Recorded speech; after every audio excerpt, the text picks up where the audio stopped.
Thanks everyone for being here. We're going to go ahead and start with item E. We're going to reconvene to open session. It's approximately 6:05.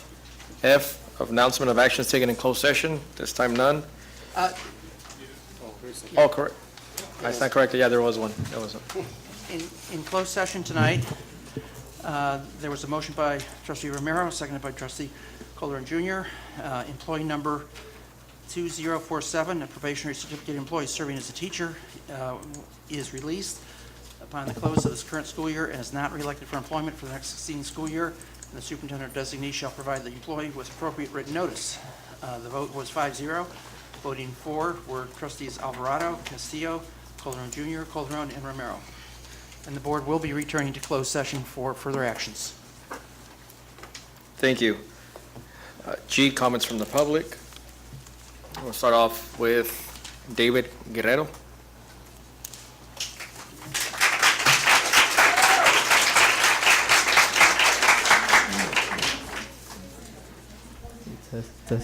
Okay.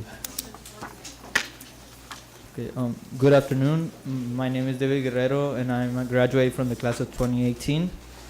I'm here to address a problem that means a lot to me and that is ridiculously present here in Calexico: discrimination. 2 weeks ago, I was selected as one of the auditioners to give the graduation speech since my overall GPA was enough to be considered summa cum laude. Before I started doing my speech, I asked Mr. Noriega, senior class advisor, if I could give my speech in Spanish or if it needed to be in English. To which he replied that it was perfectly fine to do it in any language I want. Therefore, I proceeded to write my speech in Spanish. At the audition, when I finished giving my speech, Ms. Alba Zazueta started to interrogate me, asking if there was any reason why I decided to do my speech in Spanish. I responded by saying how I wanted the entire audience at graduation to completely understand the message I was trying to give in my speech. Since the majority of the citizens in Calexico understand Spanish, I thought I was doing the correct thing. She proceeded by saying that it was not the correct thing to do since we are in the United States and the official language is English, and also saying how this may create problems in the future. It is important to take in consideration that all the judges were present when she said that, the moment she said that.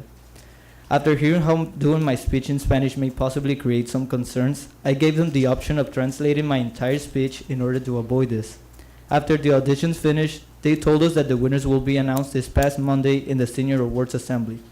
However, after I finished helping Mr. Noriega in a senior farewell pep rally this past Friday, he and Ms. Azueta called me to inform me that they have selected the other two auditioners to give the speech. Ms. Azueta tried to make me feel better by saying how I should not be sad about this, since I have accomplished many things for only being a chica alone, just like her.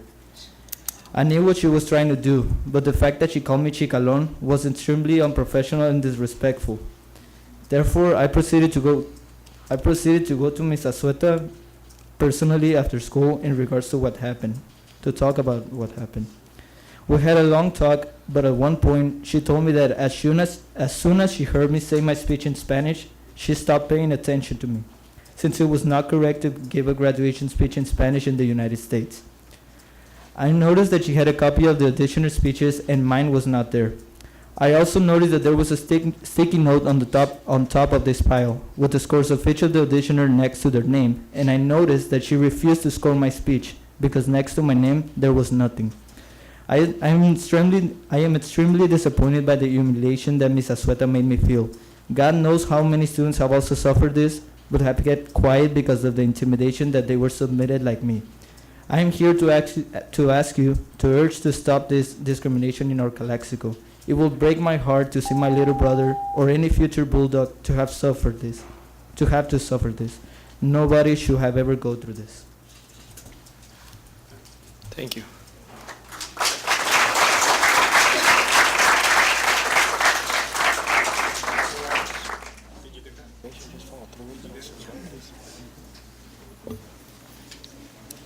Moving on to Georgina Guerrero.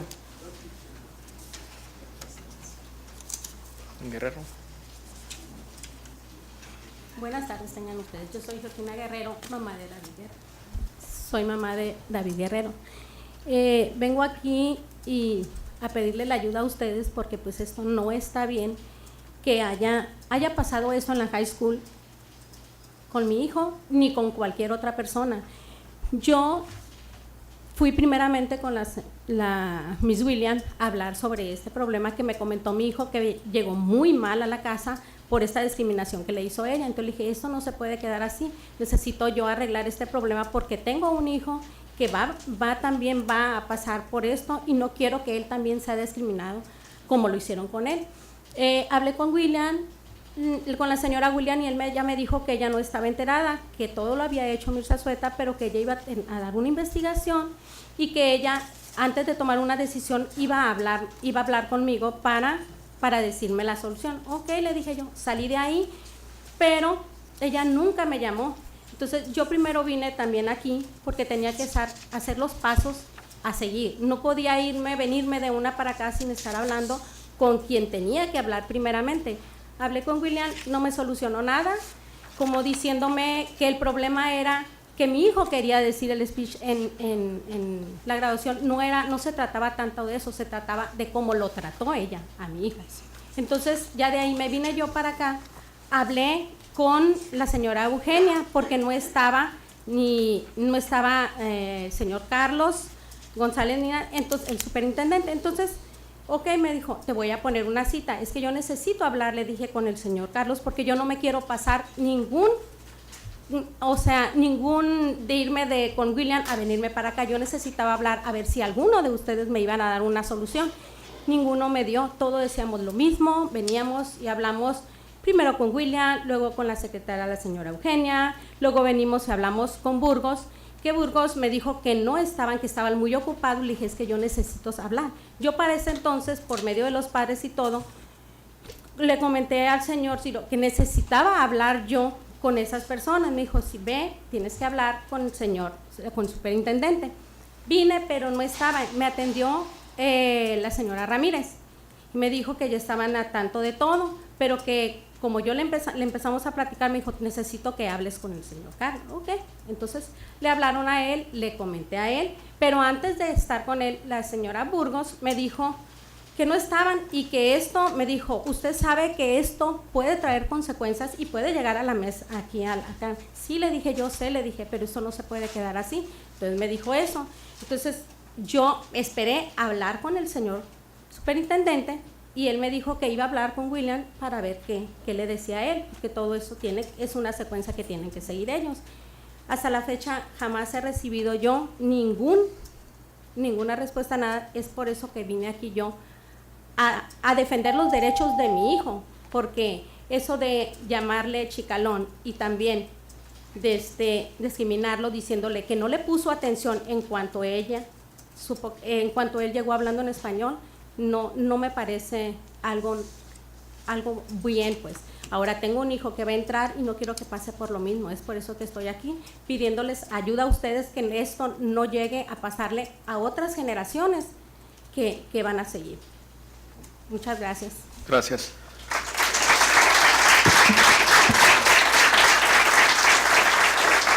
Señora Guerrero, ¿sí puede pasar y dejar nomás sus datos y así para ponerse en contacto con ustedes? Gracias.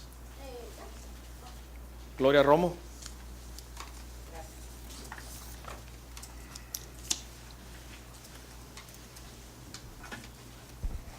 Good afternoon. My name is Gloria Romo, 706 Armendaris, CT. I was a board member for Calexico Unified School District 2008-2012. Ya se me ha olvidado. Ok, voy a hablar en español porque es muy importante lo que acaba de suceder.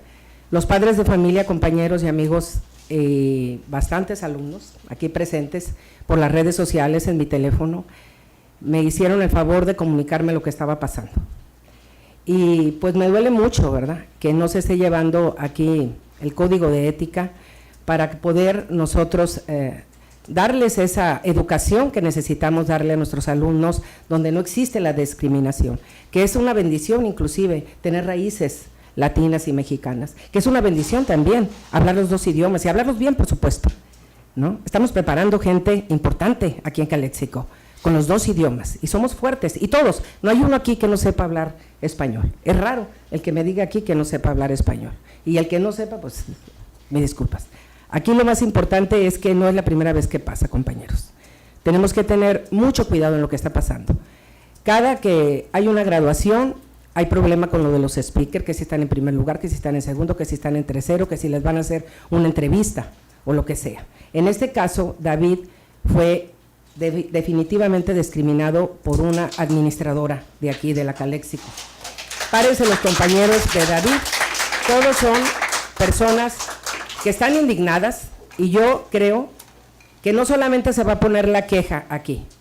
Tengo entendido por parte de la familia Guerrero que va a ir más arriba esta queja y que yo creo que no hay razón de que la señora Zazueta dé una explicación, porque ella es una mexicana, latina, y que no debió de haber sucedido esto. Es muy delicado esta situación y ustedes como directores que están encima del distrito escolar, encima del superintendente y de todo, ¿verdad? Deben de poner aquí atención, deben de cortar esto.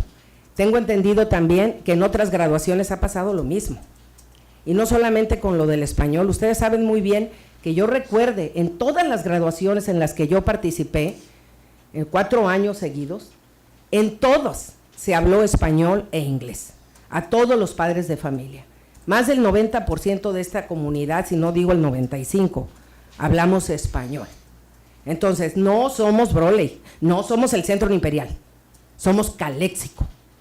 Y aunque digan only en Calexico, pues que lo digan, porque sí es only en Calexico.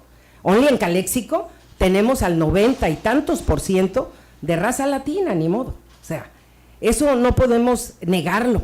Yo nomás les suplico, compañeros, que pongamos atención en esto y vamos a seguir adelante con este asunto. Gracias y buenas tardes. Gracias.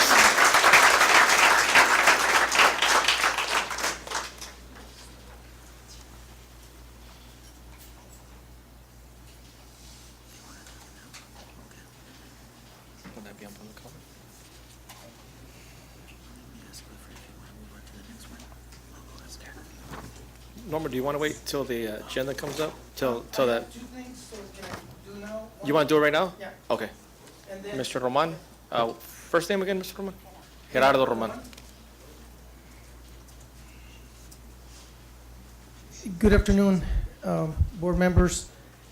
And I asked for my time because I was really overjoyed, elated to see item I-1, the Future Farmers of America program completers and Tom Grundy's recognition of appreciation. I don't know whose idea it was, whosever idea it was, thank you.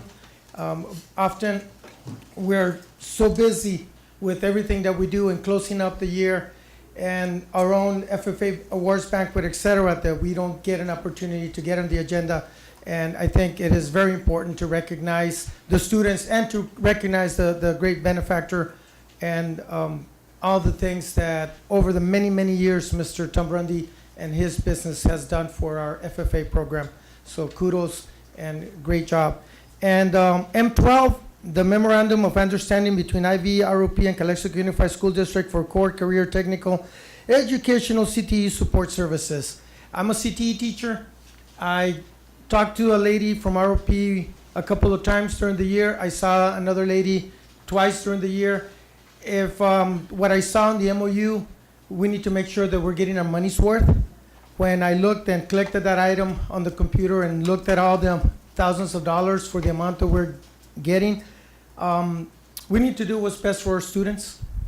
I don't think we're getting the bang for a buck. You know, I'm here for the students, and unfortunately, I think as we go up the chain, it gets to be less and less about the students. It stops being about the students.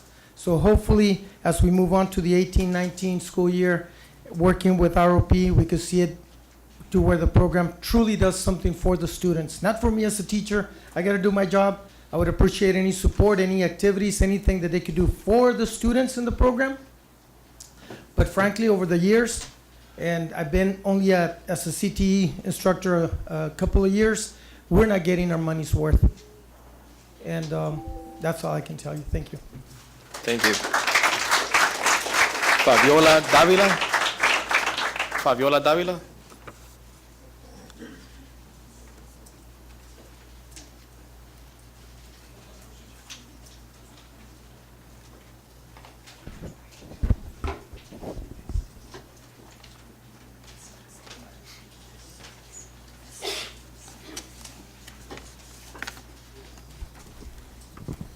Good afternoon.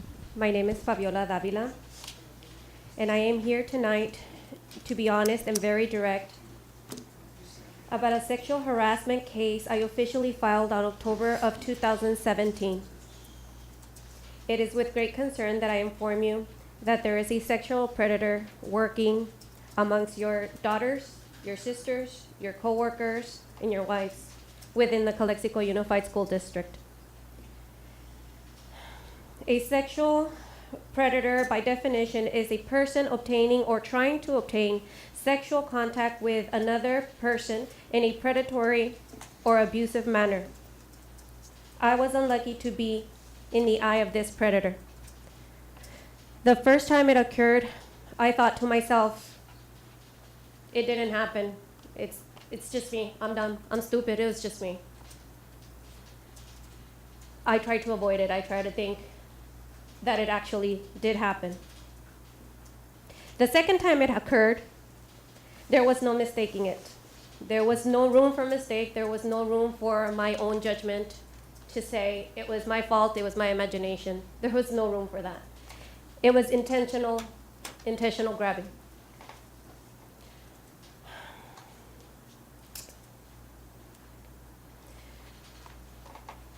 I couldn't blame myself, and I couldn't blame coincidence anymore. There was unmistakable touching that chilled and froze my body and mind. Pervert, I thought. First word that came to my mind. When he came around,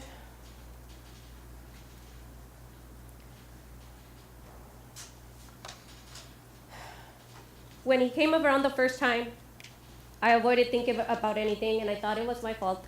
He came around the second time, and I couldn't deny it anymore, and I couldn't blame coincidence, or I couldn't blame myself. When he came around the third time, within the same day, within the same hour, third time, specifically to me, I was in the presence of a predator. He came back a third time. Mentally and physically, I went through all anguish you can think of. And when I brought my concerns and ill-being to the district, I found the lack of empathy and cold shoulder. My claim of what happened was found with insufficient evidence, and my claim denied, leaving a predator on the loose. I stand here because I will not allow the district or this man to prey on another coworker or a student. The district is standing firm in the lack of morals, their protection from press and lawsuits, but I am here to tell you I am not alone. I am not the only one here, and we will stand together to make sure that the district acknowledges what we were victims of sexual harassment. We deserve the appropriate action taken for our victimization. We need our therapy and our workman's compensation as approved as needed. I did not receive this decency, nor did the other women that went through what I did with the same person.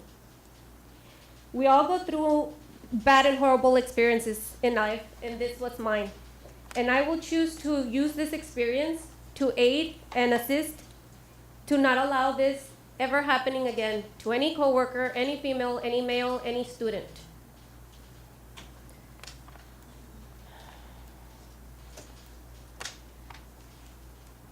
I will use my experience and do anything in my power to change the way the district aids victims or the lack of thereof, and to reprimand this predator and expose him for his high threat.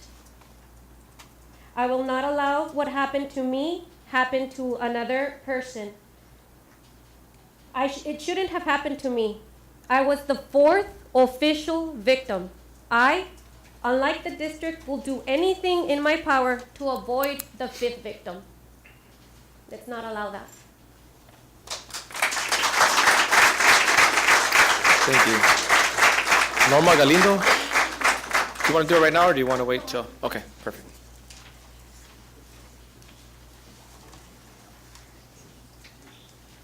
Good evening. Good evening, honorable board, students, colleagues, and members of the community. My name is Norma Sierra Galindo. I'm a CTE teacher at Calexico High School, and I am a product of Calexico High School also. I would like to thank the board for another year, another very good year with your leadership and your support. We were able to graduate a beautiful class a couple of days ago, and I am glad to have been a part of that. I would like to make one quick comment that is troubling me. As you know, the Career Technical, and I'm a member of the Department Career Technical Education, and this year I was served as co-chair. I have been chair for 5 years prior to that. And as you know, with the changes in education now, a lot of the weight falls on career and technical ed with the conceptual ideas of moving students from school to career. And so we are pretty much in the front lines and doing a lot of the work right along our core curriculum colleagues, which begs the question that our department was not allowed any hours this summer for curriculum writing. We've begged in the past. In the 12 years, 13 years that I've been here, I've only been allowed curriculum writing 1 year, and it was hardly sufficient. It was 20 hours. And yet you are going to be deciding to award a contract to Imperial Valley Regional Occupational Services in excess of $150,000. So I beg you to please look at your priorities. ROP has done very little, if anything, for my classes, and the reason is because I do everything myself, and I have been all along. I am not going to argue with you and try to convince you again that this is money not well spent. That is certainly your prerogative, and I understand that, and I truly respect that. What I do not understand is the fact that you would not allow a minuscule amount of money when you look at your budget as a whole for our department to spend a few hours this summer working on curriculum. I thank you very much for your support, and I look forward to another very good year in the fall. Thank you. Thank you. Gerardo Gonzalez, Police Chief Gerardo Gonzalez. Do you want to wait, or do you want to, for the item? All right. Moving on now to H, public hearing. H1, the Board of Education will conduct a public hearing to allow the public input regarding the district's proposed draft local control and accountability plan, LCAP, for 2018-19 school year. It's opening up at 6:29. Any speakers on this item? None? We're going to go ahead and close it. Then go ahead and put 6:29. Moving on to H2, the Board of Education will conduct a public hearing to allow the public input regarding the district's proposed budget for 2018-19 school year. It's opening up the item at 6:29. Any public speakers on this item? None. We're going to go ahead and close the item then at 6:30. Moving on to I. Presentations. I1, Future Farmers of America Program Completers. Go ahead and open up to Mr. Gonzalez. All right, well, gives me great pleasure to be able to recognize and honor our students. First of all, the group of students that we want to honor for their incredible achievement and their incredible leadership is our Future Farmers of America program completers. And I know Mr. Ricardo Roman, he was here. Do we have any of our students here for the FFA? At the last minute, when I found out, I did manage to get our current president, Monica Castro, is our 1819 Mr. Romero. president. I don't know of the students on the list. Over here. But Commissioner Romero. Monica is not one of the graduating seniors. She's the current president. Thank you. You're going to address the president. Like I said earlier, I was really overjoyed to see the item on the agenda. I was not aware that it was going to be, and I think that maybe one or two students here, I see at least one and two that were on the list. So at the last minute, I called Monica and said, hey, you're the current president, get over here. And Gabriel, our past president, he just finished his term. Gabriel Aguilar is also here. So we're going to join you in congratulating those that are here.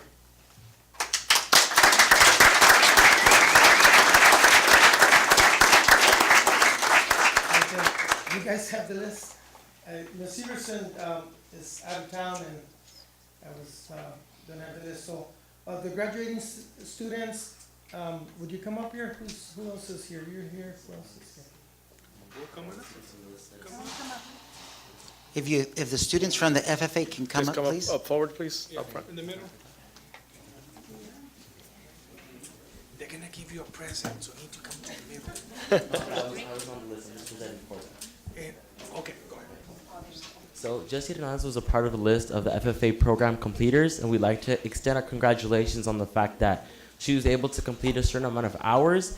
And we have SAE projects, and those are the animals that are sold at the fair. And for, if I'm not mistaken, 1 or 2 years, she sold market lamb and made over approximately $1,500.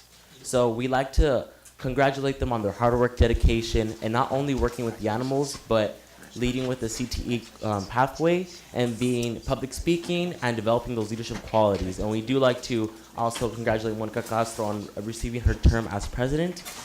And also says on the list that we're thanking Mr. Tom Rundy. He is a local entrepreneur in the field of agriculture, and he's known for his selling of hay and animal products. And we'd like to extend that congratulations and the thanks that we have for him, because he does purchase some of the animals that Calexico produces because he enjoys supporting and seeing us thrive from Calexico. Thank you.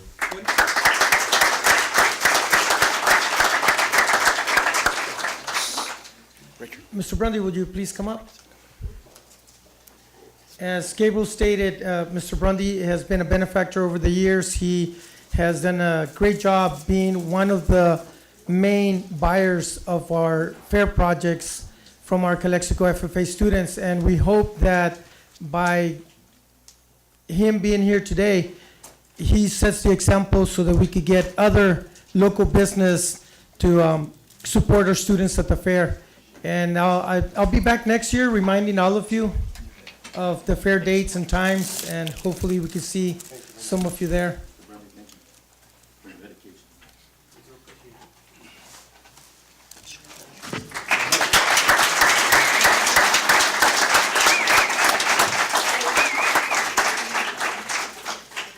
Just real quick, I want to thank you guys for recognizing us.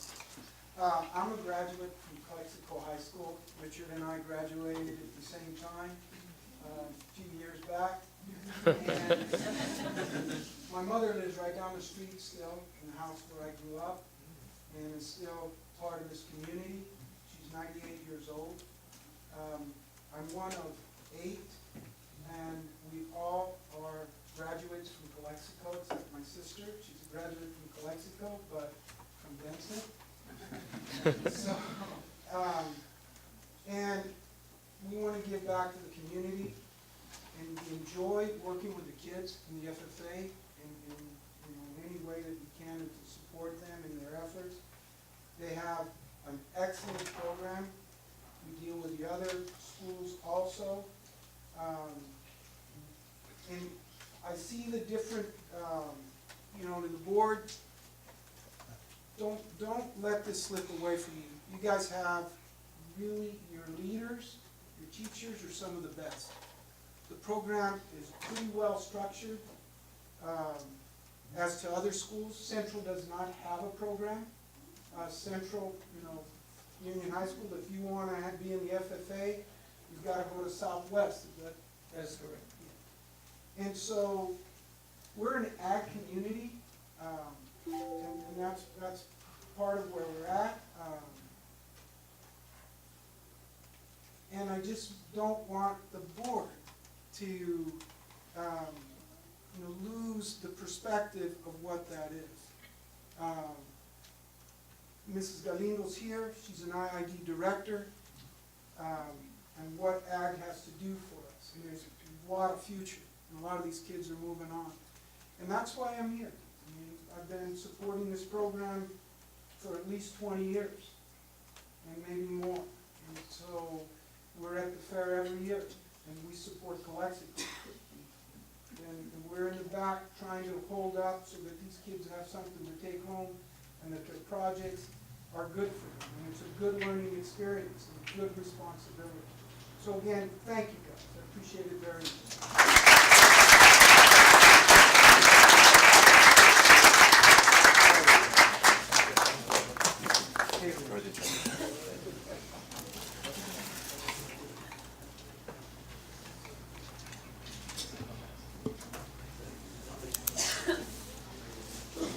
So, once again, just want to thank thank Mr. Grundy for his generosity, for caring for our students, for caring for our community, for being a role model, and giving so much. And thank you, Mr. Grundy. You're a blessing to our community. Thank you.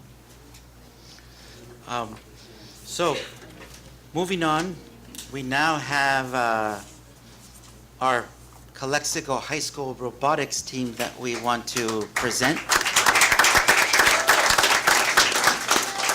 We have two of our amazing teachers. We have Mr. Luis Garcia and Mr. Mario Magallanes.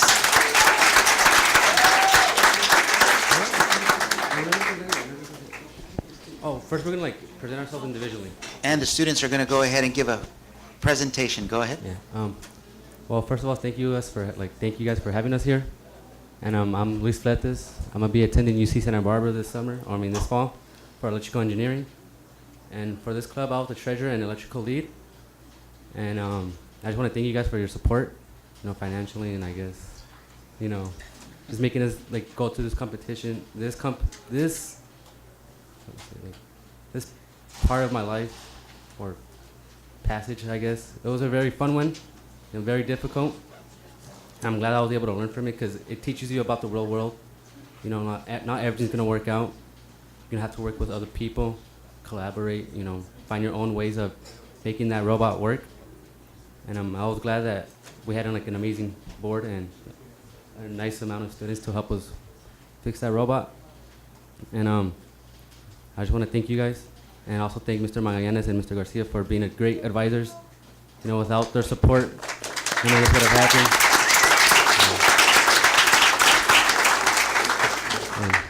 Thank you. Hi, I'm Yanisi Rodriguez, and I was a freshman this year, and I'm going to be a sophomore next year. Hi, my name is Eric Rodriguez. I'm a sophomore at Camel, and I like to say part of a few questions for the robotics. And I know it was very pleasure to work with the robotics ever since I joined the semester from 1 year. I don't know how, but however, from today, this June, I know our senior friends about to retire from the robotics, and I know that I'm gonna miss them, my friends seniors, but maybe the robotics hasn't changed a lot, but it will change a lot to the future. But this time, the robotics Calexico High School will change towards humanity's future, and also will change where kids learn how to be teamwork, robotics, and everything else, and also will change towards. So that's it for all. Thank you.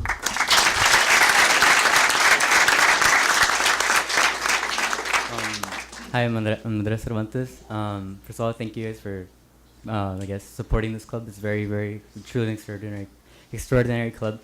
I think everyone's learned a lot. What grade you in? Huh? What grade? 12. I'm a senior. And yeah, thank you very much. Yeah.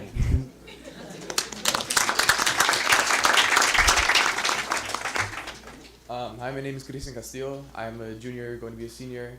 I've been with robotics since year 1, my freshman year. I want to thank all of you for supporting Calexico Robotics. And I think my favorite part of robotics is that it's a really good experience. It teaches us about teamwork. We all have our own roles in making the robot. We learn how to schedule. We all work long hours after school and weekends. And I just think it's a really good experience, especially as you're going to see now, a lot of the seniors graduating are going to engineering majors, and that's a really good experience for them. Thank you.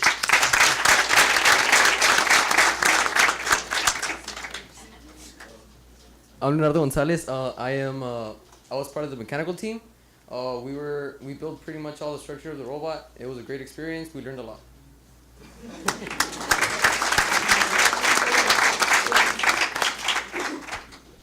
My name is Jessica Martinez, and I'm a sophomore. I also was a part of the mechanical team, and I thank Mr. Garcia and Mr. Mayanes for being our advisors. Thank you.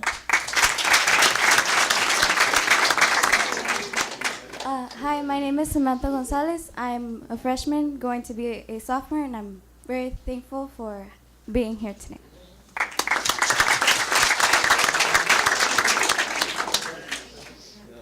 Mi nombre es David Guerrero. Soy senior también. Me voy a graduar. Ya me acabo de graduar. Triste admitirlo, ¿verdad? Iré a University of California en San Diego. Estudiaré ingeniería estructural. And being part of this club allowed me to learn the importance of teamwork, because we obviously wouldn't be able to build that alone. And estoy muy orgulloso de ser de ese club. Which team? What part of the team? Mechanical team. Mechanical. Buenas tardes. Soy Brandon Briseño. I'm a senior now. Well, I graduated. I'm going to Chico as a mechanical engineering major, and I was a representative for CH's robotics team, and I want to thank Mr. Garcia and Mayanes for giving me this opportunity. Thank you. Which team? Which team? What team? Mechanical engineering. Okay. Leader. Hola, buenas tardes. Mi nombre es André Barraza y me acabo de graduar de Calexico. Estaré atendiendo a Chico State, hasta arriba ya. Y pues les quiero dar las gracias por ayudarnos pues en budgeting, porque pues sinceramente sí cuesta bastante. Y pues como futuras generaciones de Calexico les recomiendo que se metan a este programa o club, porque pues sí les enseña de bastante. Yo gracias a Mr. García y a Mr. Magallanes aprendí bastante de ellos, y por eso les doy las gracias.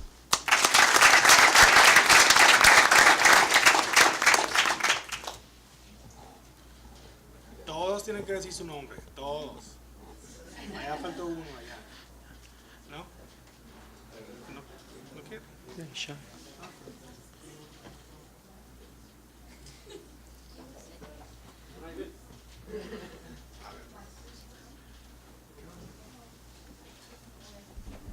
Well, first of all, what is First Robotics? First Robotics was created in 1981. It was founded by D. Cameron in Manchester. And there are different types of competitions. There's First Robotics, such as First Lego League Juniors, First Lego League, and then First Tech Challenge, and the First Robotics competition, in which we're a part of. How do we work in robotics? There's approximately like 5 teams in robotics. There's the design team, driving team, program team, mechanical team, and electrical team. The design team comes up with ideas of how we're going to build a robot and how it's going to work and function. The driving team tests out the robot and drives the robot. The programming team codes the robot, while the mechanical and electrical team builds every part of the robot according to the challenge. The competition is usually 6 weeks. We have 6 weeks to build this robot, and it has to do a certain task. There's rules that we have to comply with, so like we have to be like not maneuvering, but just working with it and see how it works. And then we put a lot of hours into this club. We work when it's building season, we go Monday through Friday after school, approximately like 3 to 6, even sometimes longer. Then Saturdays we wake up early, like go there at 9, leave at like around 2, 3. Sometimes we have to like work on holidays, Sundays. It gets very tiring, but at the end it's worth it. And then we learn a lot of things. We learn working with each other, basic like materials, like oh, what is this part? We learn like what a drill is, what a bolt is, just like the necessities of being an engineer. And yeah. Classes and clubs such as MESA and First Robotics are inspiring younger generations to work with robotics and to expand their knowledge with technology. I went to Cesar Chavez on May 21st to teach little kids about technology, and I also brought Spiros, and I let them play with them, and I remember that they came up to me, or afterwards they would come up to me telling me that they were excited to join MESA and First Robotics in college, in high school.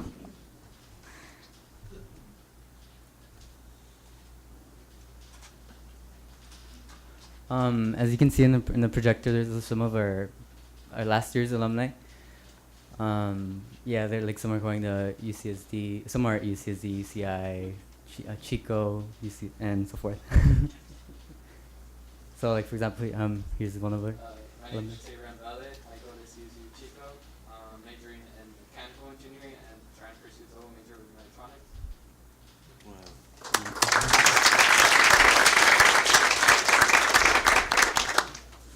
And here's some of our current students for this year.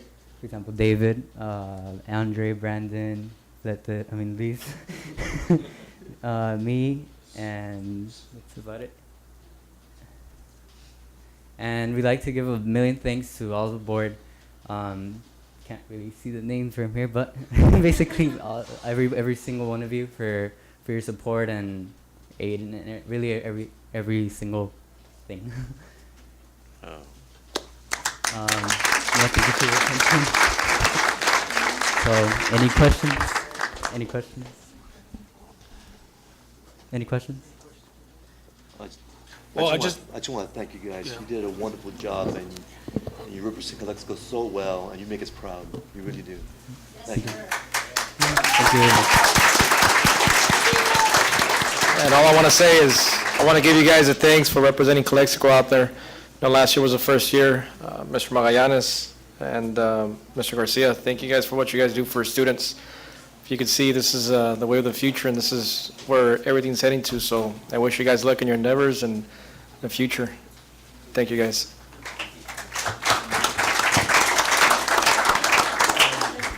A continuación les daremos una pequeña presentación de lo que nuestro robot tenía que hacer en la competition en San Diego. Espero que les guste.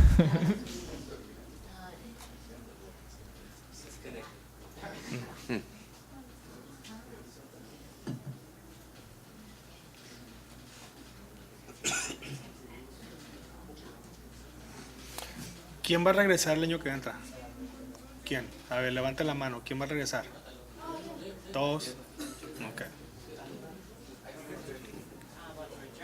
Return. Who's going to return next year? You are? Okay, good. All right.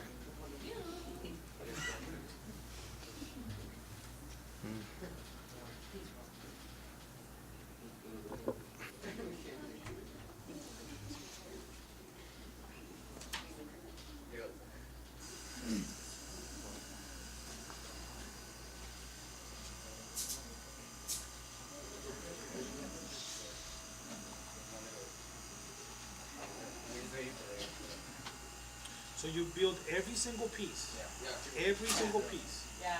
And you put it together. Yeah, it's not that easy to build. It's very hard.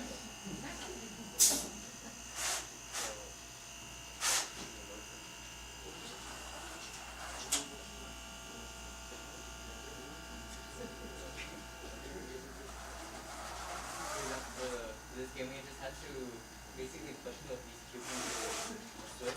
We just go ahead and drag it, lift it, so we can put the switch, and we just go ahead and drop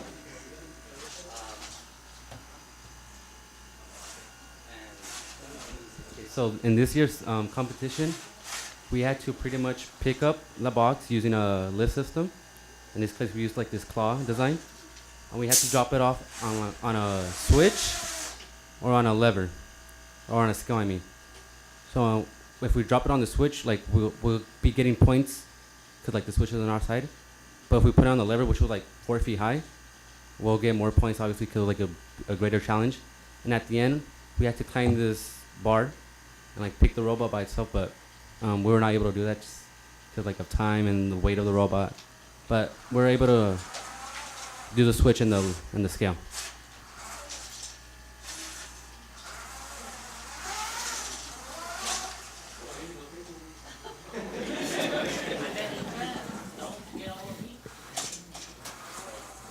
So one question, anybody. So you talked about what you do in the competition, but can you share who's in the competition, who's participating, and what's your interaction with the other teams? Oh yeah. Well, in the competition is a 3v3, so we work with 2 other teams, and you know, like they come to us, like they tell the strategy, like, oh, you know what, we'll get the scale, and you guys can hit the switch. So like we just like work together to see like how we're gonna win this, like the match, and then pretty much like we all go, like when like to our pit area. We all work on it. Like if it broke, we fix it. And then in the driving team, there's only how many people could go in the driving team? 4? Only 4 people could go to the actual match and like drive the robot and like tell them what to do. And, like the rest of us just like sit in the stands and support our team and hope for the best. So where are the other teams from? Oh, there's teams from everywhere. There's teams from Chile, Holland, all over the world, and we're able to go to, like this year, San Diego, and hopefully next year, like we go to other places like Las Vegas, Florida, Hawaii. But we obviously need to fundraise for that and work hard. And also, as for interactions with the other teams, we do have like this culture where we give out buttons, we trade buttons of their school and their team name. So like everyone can really just collect their own buttons. We give out buttons, and we also gave out bags of Mexican candy because we're like Calexico and like that's our culture. So you guys were hit? You guys were hit out there with the Mexican candy? So you guys cut the plexiglass, you order the sprockets, Did all the wiring. all the wiring, you cut the wiring, you splice it, all that. You don't pre-order it? Coach, they don't pre-order any of the stuff, they do everything. Yeah. Very impressive. Very impressive. So just like to add, very impressive, the fact that the robot is here and these are our students who are creating and building this is just phenomenal. The fact that you're going out and that you're representing Calexico and Calexico High School against teams that are from all over the world and that you're competing, that you're placing, that's phenomenal. The fact that you're going out, to universities and that you're continuing to represent us and that you're coming back, just very exciting. Thank you for that. Thank you, coaches. Again, Mr. Luis Garcia, Mr. Mario Magallanes, you're doing an incredible job. What leadership, what role models, when it comes to guiding our students to perform at that level. It's just phenomenal. So congratulations and thank you. And with that, can we have the whole Unimatics team come here so that way we can take a picture along with the board members? With the BBA.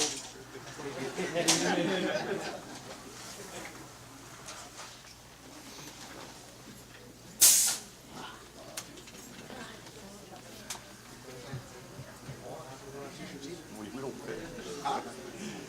That's gonna be a wide lens camera. Yeah. I think No. some are going to kneel.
I'd like to add, there's somebody also that has been very supportive.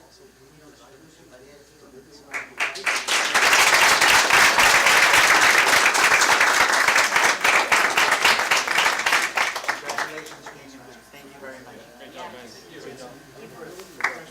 Oh.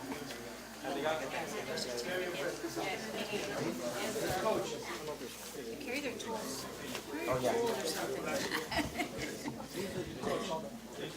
Yeah, thank you very much.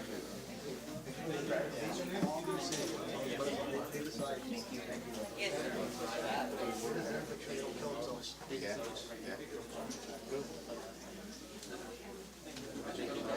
Good luck. Thank you.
Excuse me, we're going to go and take a 5-minute break. There's cupcakes out for the robotics team, and then 5 minutes will come on to for the resource officer. 7:03, and we're going to start off with I3, school resource officer report. Chief Gerardo Gonzalez.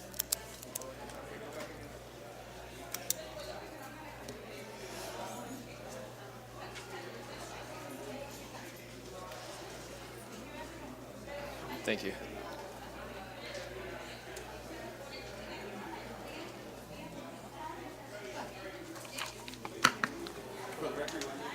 I think we're on. We're on for the record, right? Yes.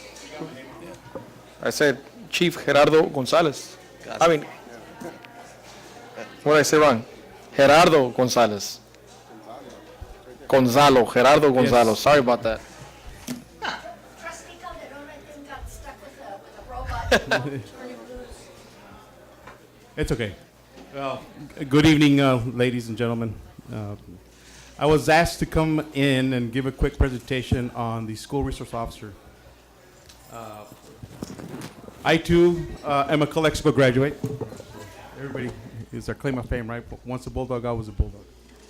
So I'm here because you guys asked me to come in and give you just a quick report on what happened this year and what's going on. I did give you guys a graph, and I'm not going to go through this because I don't want to bore you guys and keep you guys here too late, but you can read it at your convenience. It's just us justifying the need for another school resource officer. I know in the past, when we first started this with both Mr. Calderones and the former superintendent, we thought we were going to do 2 school resource officers and possibly a third one in the second year. So hopefully this year we can do this. If I know my department right now is going through what ifs, a lot of what ifs, but it looks like what ifs we might stay really good. We're gonna stay. In the meantime, some of the stuff that people don't understand is the role of school resource officer, and we learned that at a meeting that we had with Mr. Gonzalez, and one of the principals was that they think that we go, my school resource officer, all he does is go up to the school, arrest somebody, then comes back, arrest somebody, then comes back. They don't understand that we have to document everything that happens in order for us to proceed with any type of. It depends what they do, if it's a criminal action or not, but we do spend a lot of time writing reports. 65 to 70% of our time is documentation. And one school resource officer for the high school and both or actually the high school and the junior highs is way too much work for my guy. I do have my regular officers that pick up the slack as needed. A lot of the things that my school resource officers does is, and these are some of his duties are safety expert and law enforcer. That's his main purpose there, to go out there, and if there's any law that is being broken, he enforces it. Sometimes, unfortunately, they are not so much that he's enforcing a law with a student, but actually the student that becomes a victim of a crime, either at home or at the school. And by victim of the crimes, I mean any type of child abuse call, child molestation call gets handled by my school resource officer. He does a preliminary report, and we do the follow-ups with my investigators. He's also the safety expert when it comes to people coming into the school. If he sees anybody under the influence, he addresses that issue. Another thing he does is the liaison with the community and with other law enforcement agencies.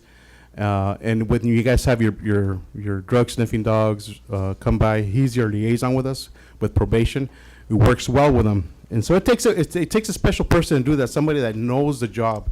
And luckily, Officer Hernandez is a veteran officer that knows the job and what it takes to be a police officer, especially a police officer in a school resource area. It's one of the most coveted, I think, assignments you can get. A lot of places have their officers that are ready to retire and put them there, which is wrong.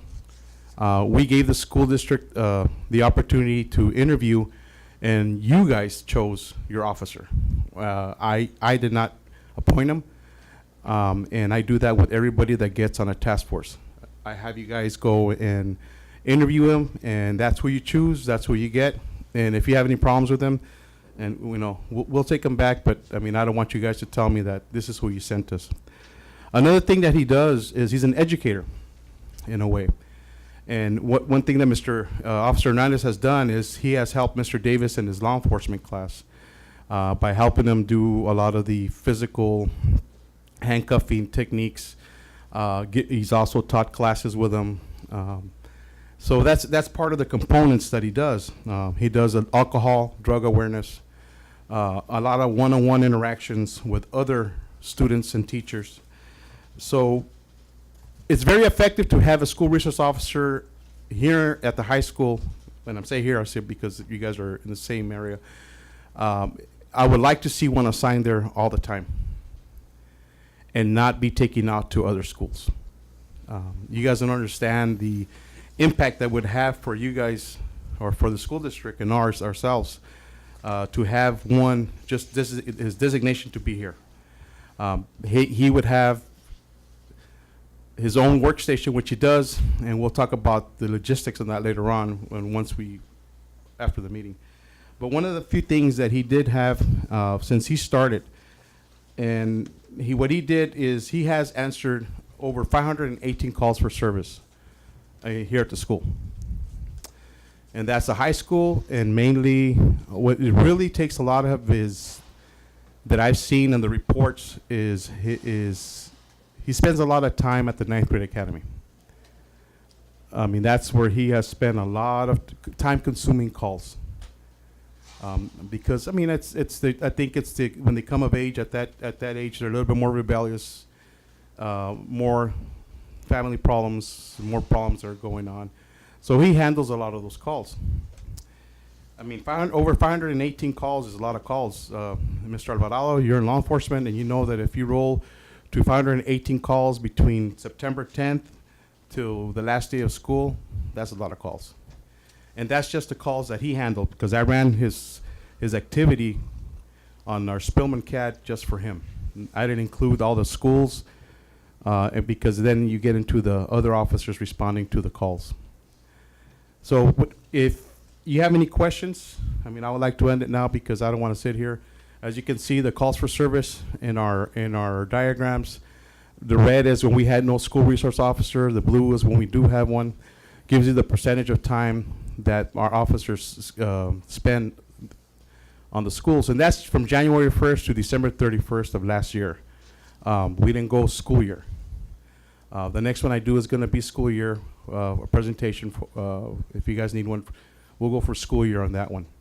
But since I was running kind of short on time, it was a late request, and I'm working on my budget. I just try to do this as efficiently and as informative as I could for y'all. You have any questions?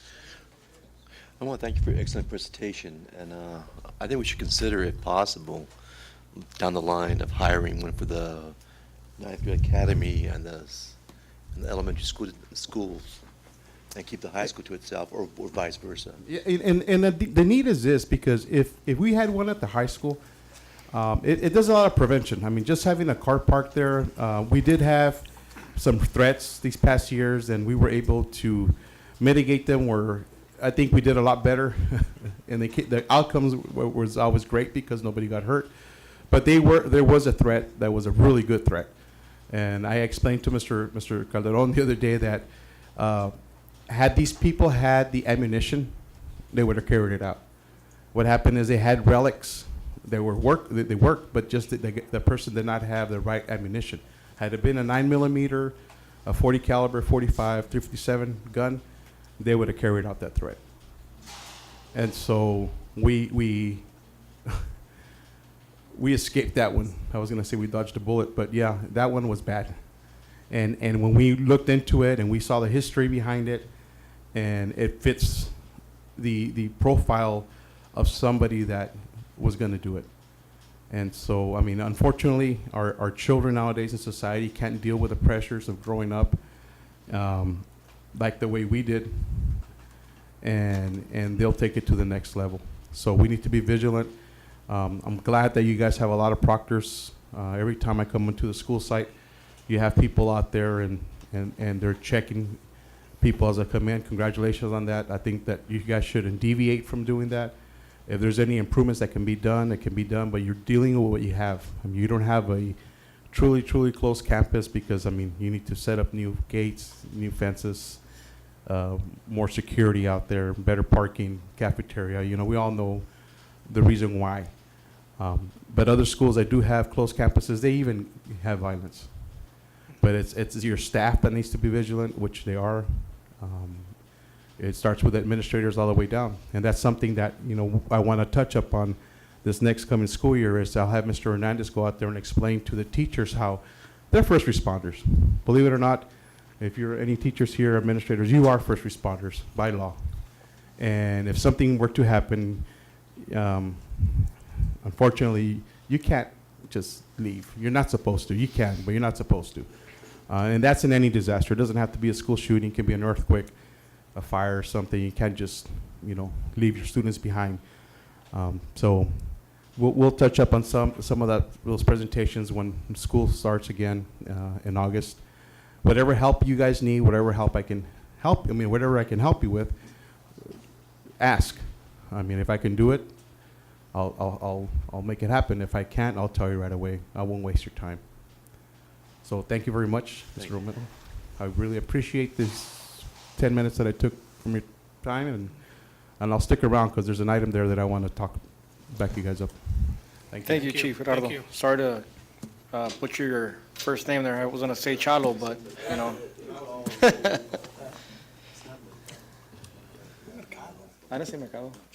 I said Chalo. I said Gerardo. Oh, okay. J, consent agenda. All items appearing before acted upon by one motion without discussion unless any item is pulled for separate consideration and action. Second. Motion by Calderon Jr., second by Calderon. All those in favor, please state aye. Aye. Aye. All those in favor, Romero, Calderon, Calderon Jr., Castillo, myself.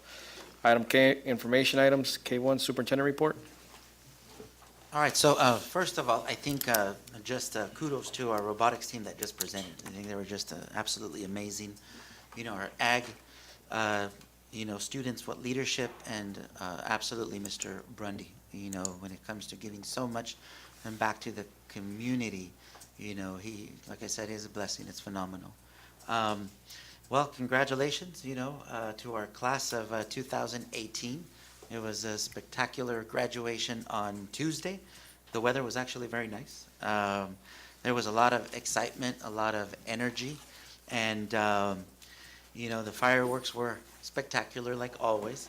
And so we're very excited, you know, about our graduates, the journey that they'll be taking, and that we know that they will be working hard towards their goals and their dreams. Also want to congratulate all of our students that promoted, not just the high school, but we have students that promoted from Enrique Camarena, from Willie Moreno, from all the elementary schools, 6th grade, kindergarten. So we definitely have had a lot of activity going on the last 2 weeks. We had a lot of our elementary schools visit our awesome pool. They came in to swim in regards to, you know, celebrating all their end of the year achievements. So that was really nice to see them taking advantage of the swimming pool. We will be having summer school at the following sites: at Enrique Camarena Junior High School, at Dual School, at Cesar Chavez, at Calexico High School 9th grade campus, and at Aurora campus as well. And you know, lastly, just want to wish everyone a very safe and a restful summer. And with that, that's it. Thank you. Thank you. K2, poll update.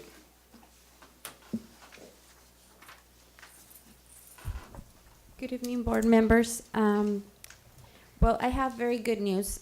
Today, we had a very productive meeting with the city officials and city staff, and so I'd like to inform the board that we did come into an agreement. So the Heffernan board has awarded the city $27,000 so dollars. And so today we met with them, with Sandra Toller, and we decided on the schedule. So the schedule is tentative pending a written agreement as to listing the expectations of what's going to do, what's Calexico Unified is going to do, and what the city is going to do during the program.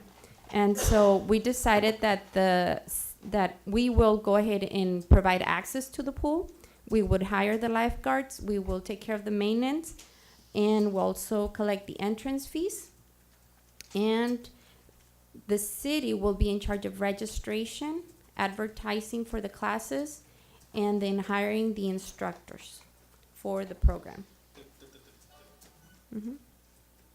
Who's paying for the lifeguards? We are paying, because the check that was given from the Heffernan Board, it will come directly to us. So it will come to us. Because the city is under a oversight organization, and this is tentative pending board approval, and that's what we told the city, that we needed to provide you with an update, and that we could not start the program unless the board accepts that arrangement. So they're gonna spend $27,000 in advertising? Is that what you're saying? No. The No. check of the 27 is gonna come to us, and then that's gonna help mitigate all of the expenditures to conduct the program. You need to clear that first. Okay, sorry, I didn't make myself clear. Yes. And so that's how it's going to work. So at this time, we're just gonna put everything into writing. We'll submit an agreement on the next board meeting for approval, and hopefully the summer pool program will start in the first week of July. Is it going to interfere with our summer school activities for our kids? No. Summer school for Calexico would be Monday through Thursday, 8 through 5, and then the city will be doing their program 5 to 9, Monday through Thursday, and every other Friday for 4 weeks, it would be a family open swim night. Mhm. Well, that's it plan. Yes, no Saturdays, no Sundays. We determined that that's gonna be for maintenance of the pool, to put the chemicals one day and let it rest another day. Mm-hmm. Ms. Rodriguez, maybe you can't answer my question, but I have two questions. Mhm. How many hours are you looking to open this pool to the public? The pool will be open about 16 hours, because it's 4 hours every day, Monday through Thursday, Mhm. and then every other Friday, it would be 4 hours. The city was not interested in more because they can't afford more. Well, it makes sense. Mhm. And the second question I have for you, there was funds slated for a shade for that pool area. And maybe you Mhm. can't answer, but maybe Jeremy can. It was supposed to have been installed with the tennis court Mhm. shades. And my question is, when is the pool shade going to be installed? It's up? Where at? In the grass area? Oh, wow. Just recently, or? Oh, wow. Well, then disregard. Okay. I, All right. So I don't it's- recall seeing it, but all right. All right, okay, all right. Thank you very much. Oh, well, thank you. Thank you. K3 Association comments, ACT, on CSCA.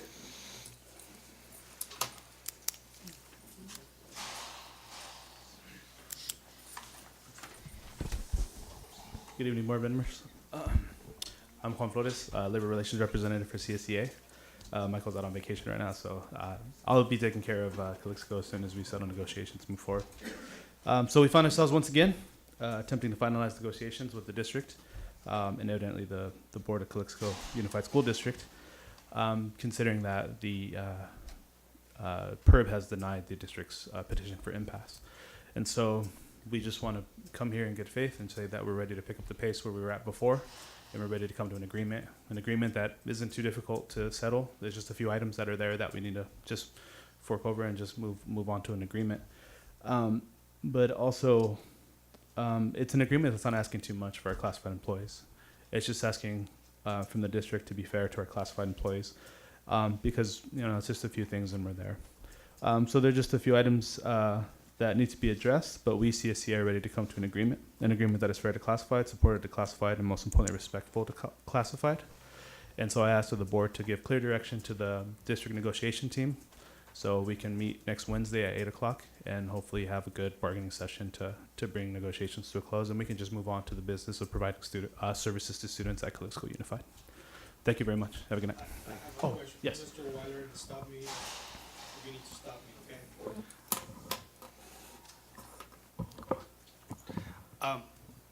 When negotiations happening, now you're saying that we're going back to the table.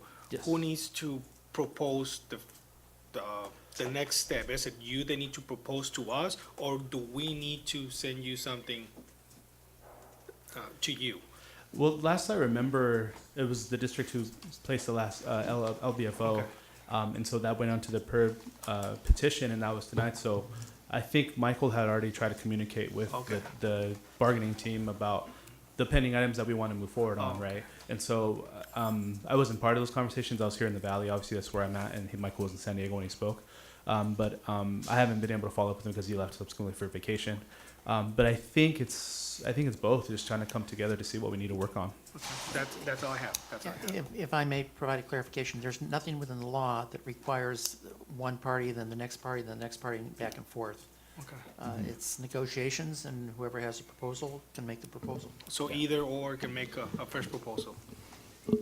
Correct. Yeah, we're just picking up where we Okay. left off. Okay. Yeah. Well, we should just let the experts decide that. No, no, when I say Exactly, we, yeah. I mean. I mean, just let the attorneys and make sure. And we'll be it happens discussing right that in away. closed session, so Yes. let's move on to K4 ROP Committee.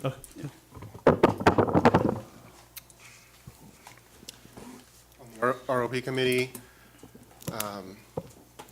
just a couple of things, a couple of updates. I know as we're closing out the end of the year, I think so is ROP, closing up activities as schools finish up with their end of year.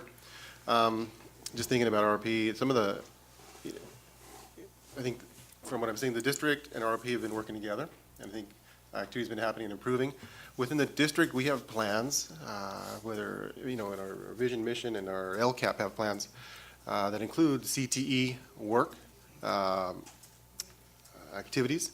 I think one thing that I've seen ROP doing recently is getting those CTE, well, A through G is that college career ready, goal 3 or 4 we've got, and then academic achievement. So even within our own LCAP plans, we've got improving CTE courses, A through G courses, and I think most recently 6 Calexico CTE courses were submitted for A through G, I believe. Is that more or less correct? And of that, I think we've heard of maybe 3 that have been approved, the fashion course and the law enforcement course.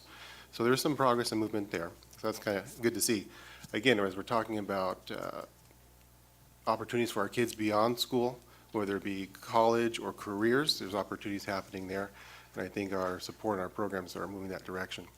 Other activities I know that ROP has been working on, helping students at multiple sites complete their CNA testing maybe, and getting that certification. Also working on various advisory committees, getting things moving for the districts. So I know we'll hear some more a little bit later in the agenda, so I'll just leave it at that. Thank you. K5 board reports. These are informational reports by board members. No action is taken. Mr. Romero? I just want to thank the high school staff and the administrative staff for putting on such a wonderful event last night. It was very well done. It was very timely, and it's so beautiful seeing all those young minds moving on to the next level. And thank you very much for that.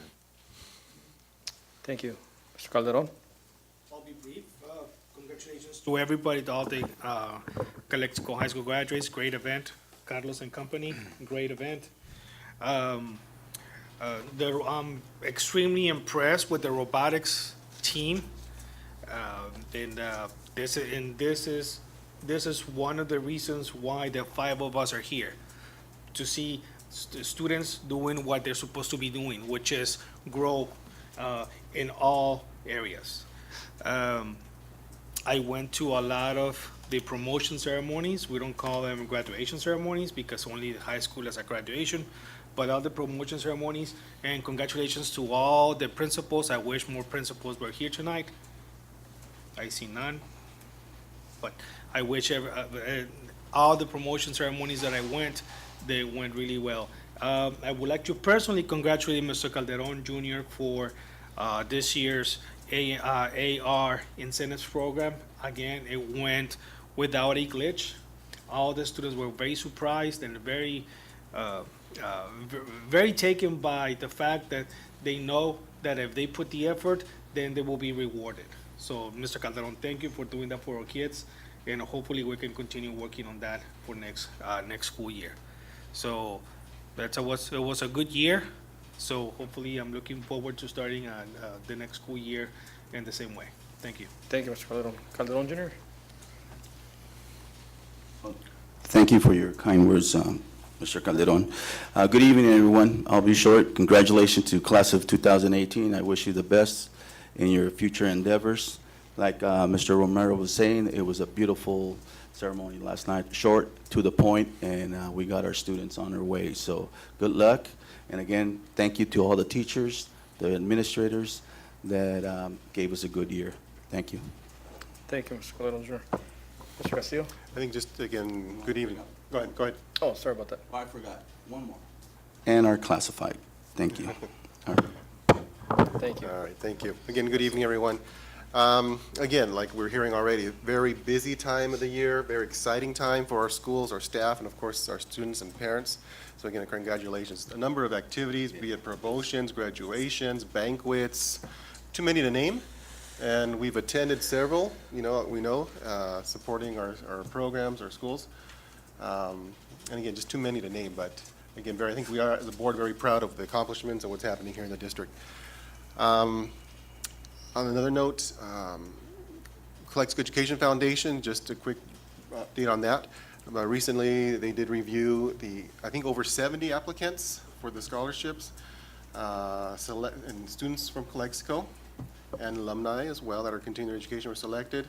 All in all, the foundation was able to award over almost $44,000 in scholarships to Calexico students and Calexico graduates who are continuing their education. So quite an accomplishment. Again, a reflection of our community who believe in education and want to invest in that. In addition to that, the scholarships, there are also mini grants for teachers provided. I don't know if that's been announced. Not yet, but mini grants for teachers were announced that help them continue with their activities in their classrooms. So that'll come out shortly.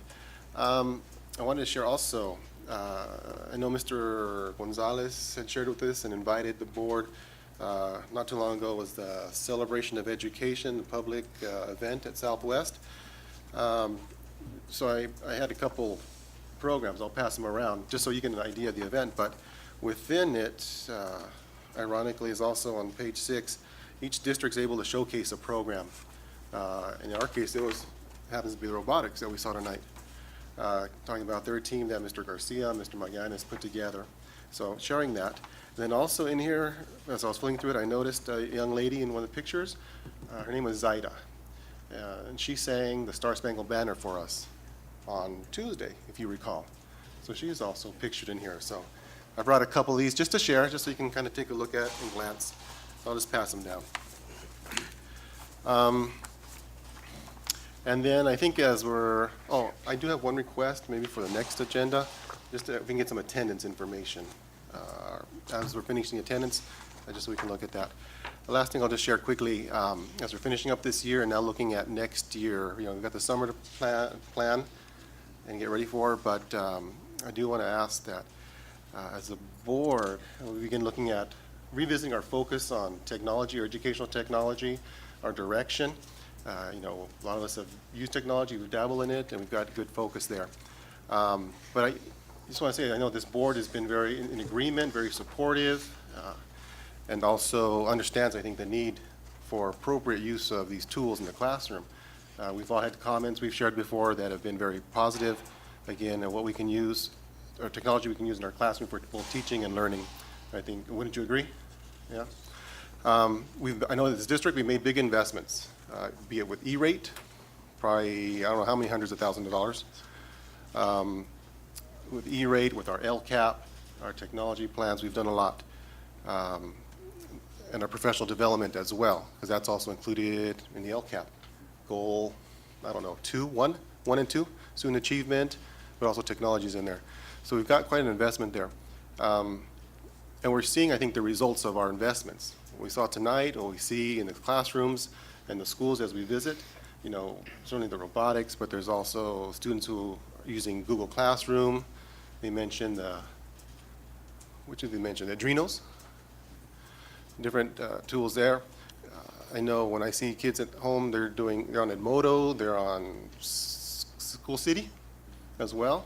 So I see some nodding heads. There's a lot of things happening here, but I think as a board, moving in this direction, but I think we can also kind of focus, for next year I'm asking that we kind of make this somewhat a priority, to see where we're going and be supportive in that direction. Again, I think we're continue to be innovative. Our teachers are doing a great job. Our staff, our administrators are supporting it. We're trying to build this culture of continuing innovative and continuing learning. And we want our teachers to continue with professional development, not because they're not doing a good job, but because they want to continue improving their skills and that achievement for our kids. So as we start looking at next year, over the summer, I'd ask that maybe we kind of revisit that plan that's getting remodeled, reviewed, our LCAP, and see how we can align everything to support it. I think we're at a tipping point right now, or a paradigm shift in technology, in that we know Borderlink is coming. And we've heard about Borderlink being ubiquitous computing here in the Calexico. It's in North County. It'll be coming to Calexico soon. And we need to be ready for that. Mr. Calderon has shared vision about one-to-one computing or a pilot project. We've talked about visiting a site. So we're committed as a board. But we need to be prepared for it when it gets here, not be working after the fact to catch up. Again, all this is going to go back to help our students, our education, our instruction and learning. So thinking about next year, hopefully we can do that. Thanks. Thank you, Mr. Castillo. I just want to congratulate our graduates, our Aurora graduates and our CHS graduates. Wish them their best in their endeavors. A lot of our graduates are going into the military, and wish them Godspeed out there, whatever it is that they decide to do. I also want to thank Mr. Brundy for what he does for our students, and I think that's the reason why we're all here, is for our students. Also to the Calexico Police Department for, making our schools safe as they can be, as well as our staff to make our schools safe also as well. Mr. Garcia and Mr. Magallanes, for the wonderful job that they've done with our students also as well. And Lucio, thank you for bringing that for our students and, putting them on that cutting edge. Like as I've always stated, Calexico has always been, that pinnacle of, the county, and I see us, back there again in the near future. Other than that, I just want to thank everyone for showing up tonight, and let's get this board meeting going. So with that said, we'll move on to L, discussion, L1, Highway 98 and CM Perry. We do have one speaker, Chief Gonzalo Gerardo. You want to wait? Yeah, you could wait. Well, I brought this item to the agenda this time, and this is not the first time this item's on the agenda. We've had it several times, and we have done something about it, but nothing really has been done. It's a safety issue, and this safety issue is that we have two cross ladies assigned to CM Perry in 98, and I don't know if some of you travel that road at 3 o'clock, and it's just a nightmare for these cross ladies that they can't see them. You got rigs going through there, traffic from the high school going westbound and so forth. So they're having a lot of problems controlling the traffic. I know that we have in the past we have talked to politicians, to Caltrans, and to everybody that wants to hear us, but nothing has been done. And this is just an accident ready to happen. I know we've had some very, very close calls. Hopefully, luckily we haven't had any serious incidents. And the reason why Caltrans, we requested a stoplight there, and Caltrans has been adamant about it's too close to Rockwood or to Encinas. And the reason I'm bringing this up is that I'm not an engineer or an architect, but I measured this recent stoplight, that it goes from Cesar Chavez to Ollie Street. And that distance is 0.0 miles. I also measured Rockwood to CM Perry, and that is 0.02 miles. I measured also Encinas to CM Perry, and that also is 0.02 miles. So the excuse that Caltrans has been using, I think, it's not an excuse, because they just installed a stoplight on Cesar Chavez. At the very least, if we can't get a stoplight, at least we can do what El Centro has done next to the DNV. I'm sure all of you have gone during the day or when there's crossings.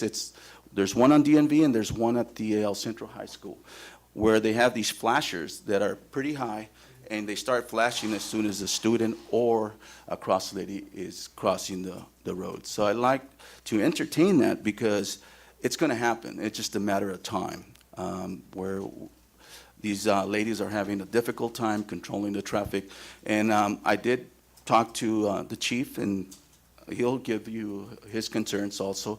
But it is a concern, and not only for our staff, but for our students also that are out there actually navigating this traffic and don't have the resources. So with that said, it's up for discussion, and hopefully we can do something about it. Let me ask a quick question too on the same topic here, of course. So there's Safe Routes to School grants, right, for ensuring students get to school safely. Do we as a district apply for that, or is the city doing that, or is it a joint effort? Again, we're talking about making routes safe for our students to get to and from school, and this grant helps provide the funding for it. And that's a good question. In the past, the city has handled those, and that's maybe something that we can work together. I'm here to support Mr. Calderon. I thought it was a great idea, because as you guys are aware, Caltrans and the state, they do what they want to do. If we try to take over Highway 98, then there's some projects that are being done by Caltrans, and the city of Calexico doesn't have the millions of dollars to finish those projects. That's where we're at. If you guys want to go that route, I myself as a chief will support you. The only thing I can support you with is money right now. But if we come to talks with our city manager, and I'll bring it up to him, and see what we can do, maybe using the Safe Route to School grants, and might be a little bit of both between you guys and ourselves doing this. It can be done. The only thing is that anytime we do something like that, we have to do encroachment permits with Caltrans, and whoever has worked with Caltrans, you can see that it's a very difficult process at times. It's just knowing the right person. And since I'm part of a stakeholders group for the port of entry, I get to see a lot of the Caltrans people there, so that's something that I will bring up to them. I'm trying to let them put my license plate readers and other cameras on the Per Avenue, so I'll probably get this done before I get my cameras up. So it's just the way it goes. So Mr. Calderon, I mean, like I said, I'll back you guys up 100%. I think it's a safety issue, and like Mr. Calderon says, we're lucky that nothing has happened there, but knock on wood. We continue to patrol, but I mean, we can't be there at all times. And we do have, the traffic is way too much. What about speed bumps? I don't know. That's what I'm asking. So and I laugh because, I mean, I try to do a speed bump thing on the residential area, and of course, whoever insures the city says, oh, we don't want to put that, because if somebody's car loses a tire, loses an oil pan, then the city's liable, even though they were going faster than they should. It's California, we're still liable. And speed bumps on Highway 98, I think we're better off getting the flashing lights with the proper marking, than getting speed bumps. It's just that highway it's a highway, it's State Route 98, and the speeds there are 40 miles per hour and 35 miles per hour. And if somebody hits that with a speed bump like that, I mean, I would love to put speed bumps, especially like the ones in Mexicali and Los Pinos. That would keep people, that would slow people down, down to 2 miles per hour. But I mean, unfortunately, we can't do that, because then not every street's going to have a speed bump. And Mr. Romero, you've been in the council before. I'm pretty sure they brought that up before about speed bumps, and it's not feasible sometimes. It works in certain areas. If you have like an S-shaped intersection or something like that, you can put them in. But it's hard, Mr. Calderon. It's very hard. And then to sell it to Caltrans, it's even going to be harder. Those flashing lights that were done right there in front of DMV, did the city take care of that, or was that done by Caltrans? I think the city took care of that. City? In conjunction With Caltrans? with Caltrans. See, that's the thing. I mean, if there is a grant for it, like I said, I'm not promising much here. Make sure you get on camera. I don't get in trouble.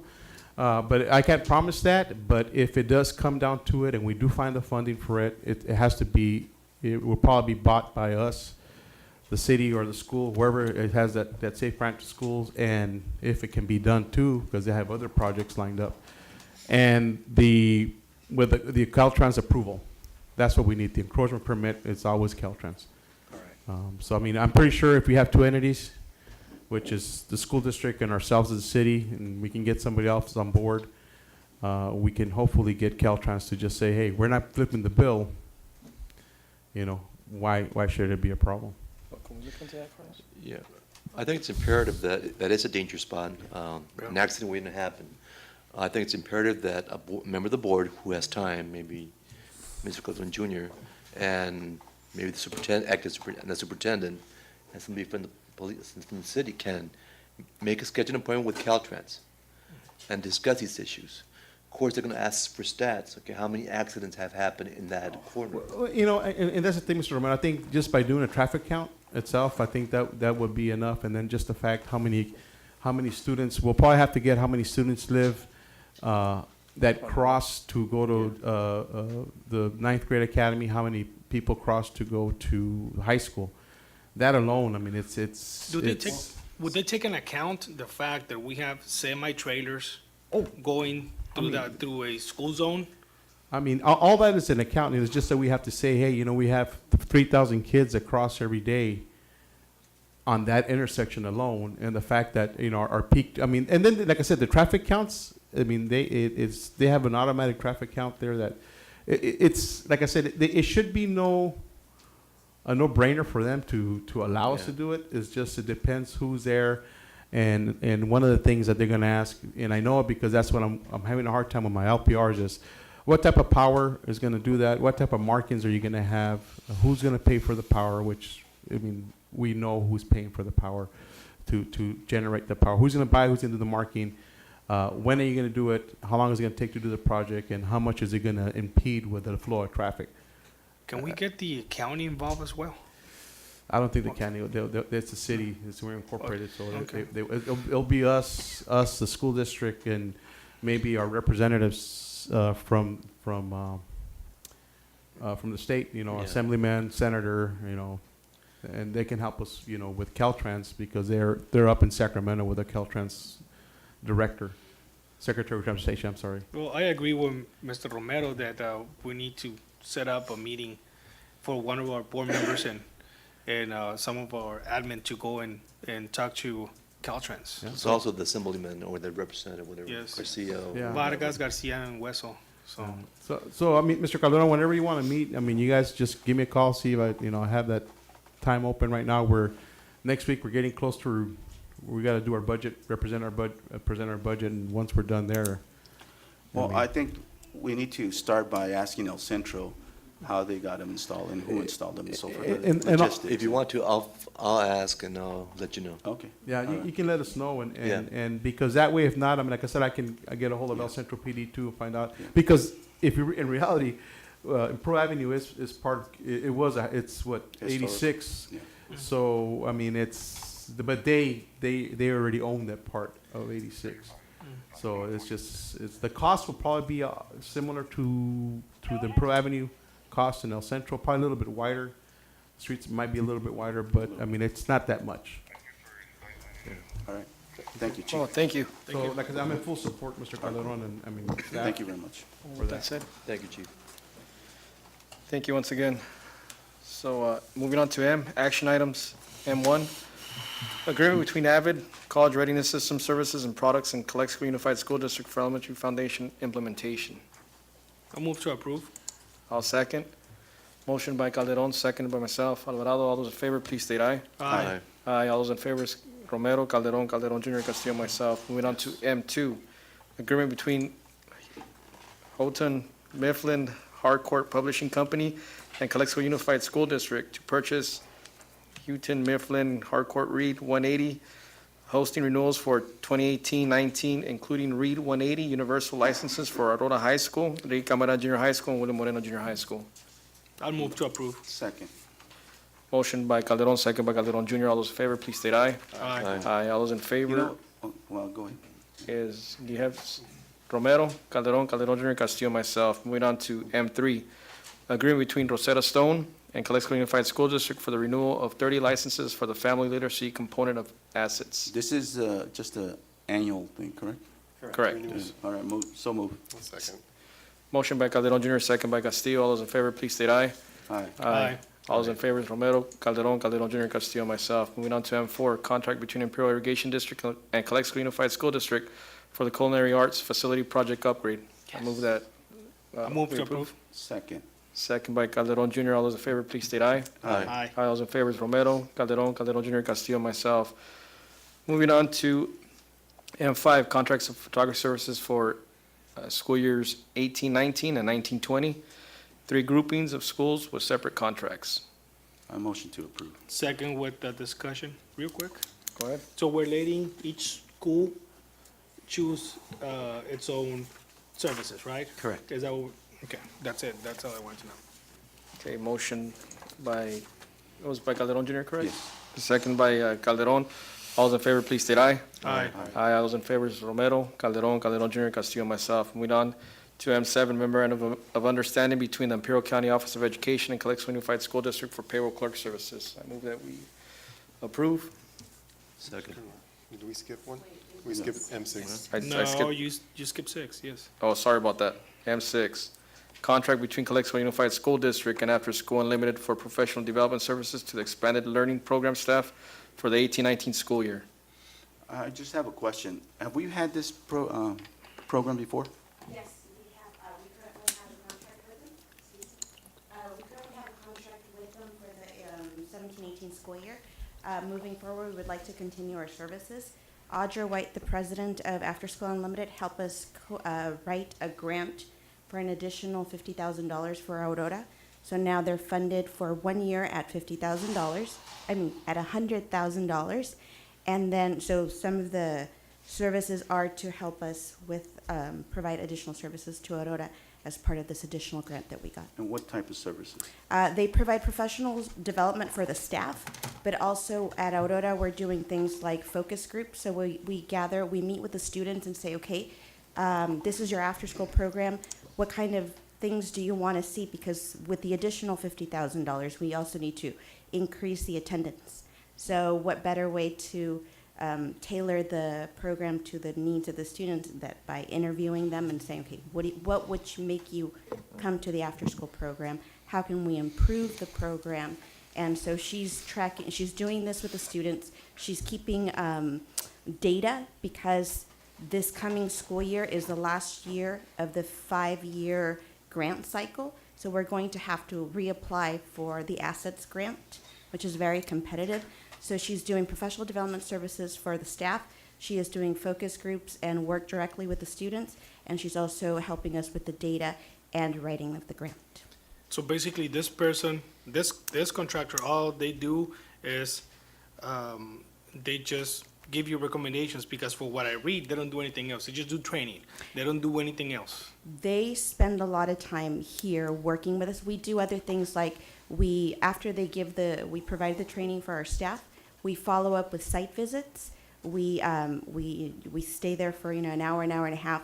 We see the program, and then after students go home at 6 o'clock, we meet again with the staff and say, these are some of the suggestions. This is what you're doing great, because we want to make sure that the money invested in the professional development is actually sticking. But And again, so that's all they do. They just provide professional development. Yes. So $202,000 for professional development. Yes, That's what and you're this asking is for the 11 school sites that we have. I'll make a motion to approve. I have a question. Are there other companies that do the same service? Have we Local? checked out for how much they charge?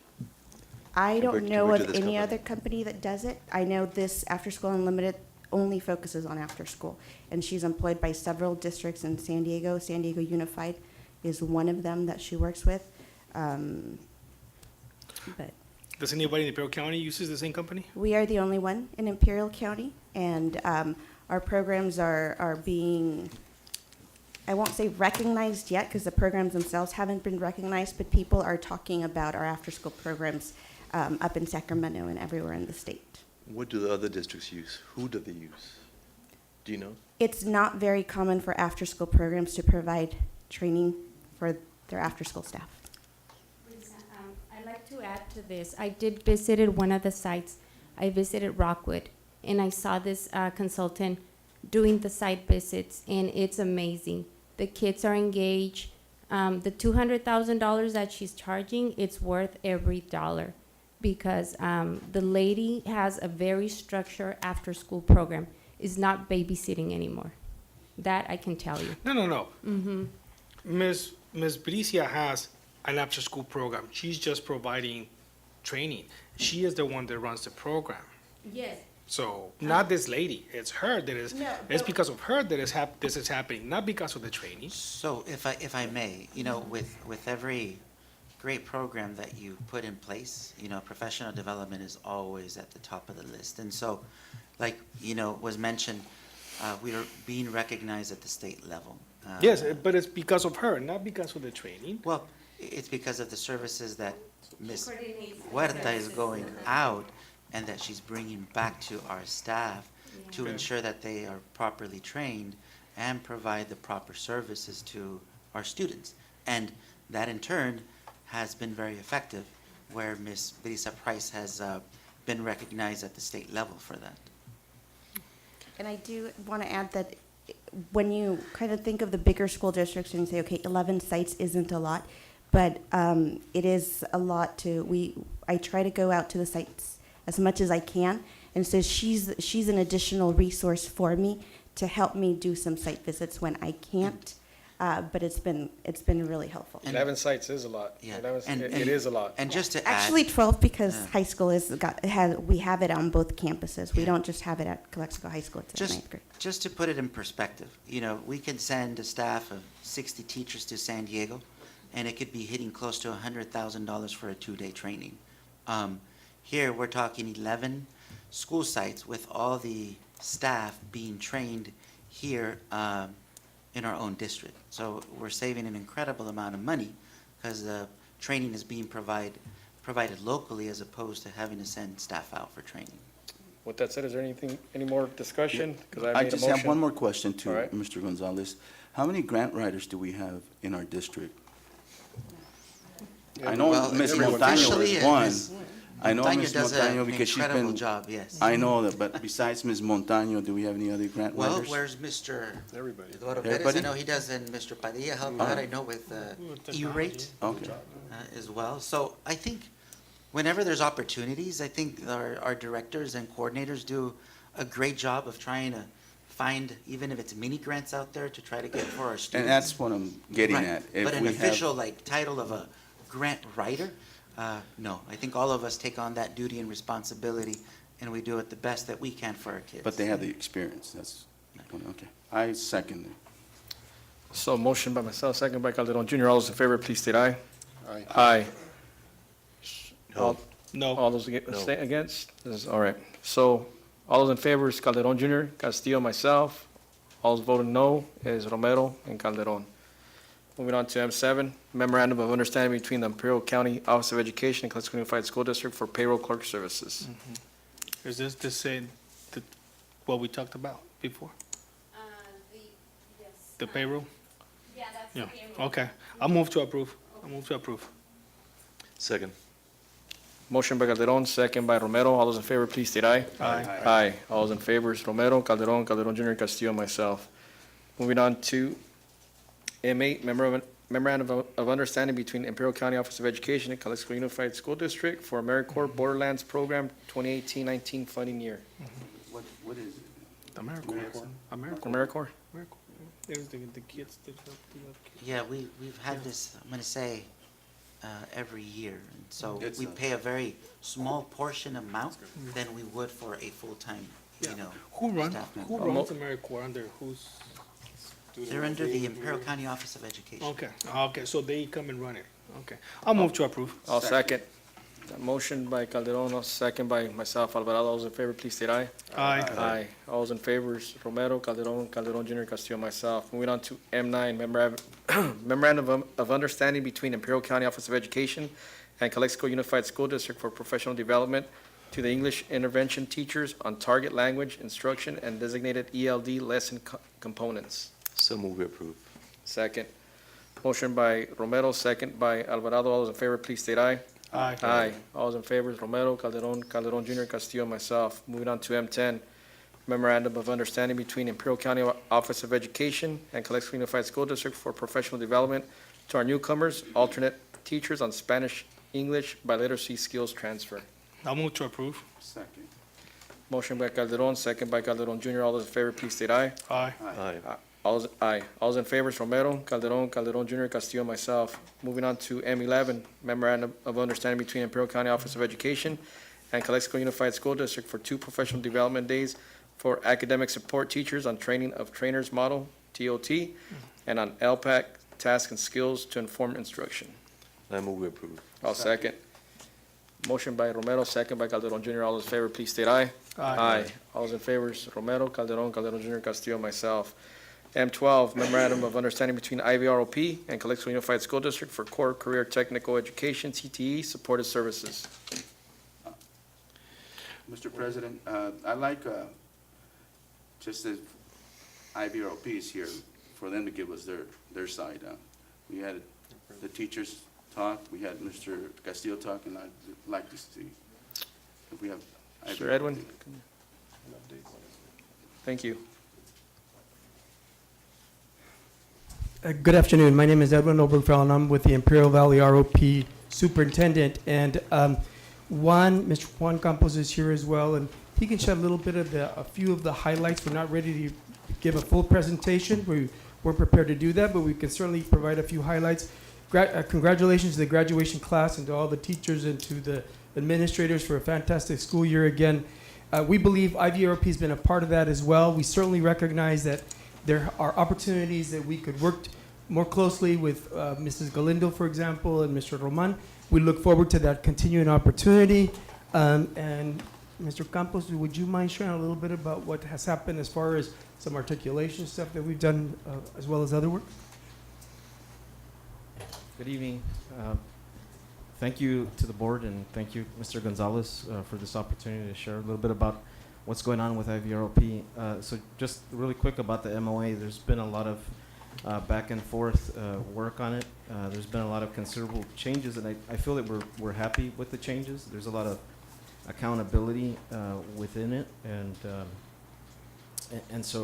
a lot of measures and things of that nature to help meter our services throughout the year. So we're really, again, happy to work on that new MOA. So a few things about, just a few things about what's going on. So Mr. Castillo shared, of course, the A through G courses that we've worked with to submit so far, and this was through the efforts of our IVROP staff.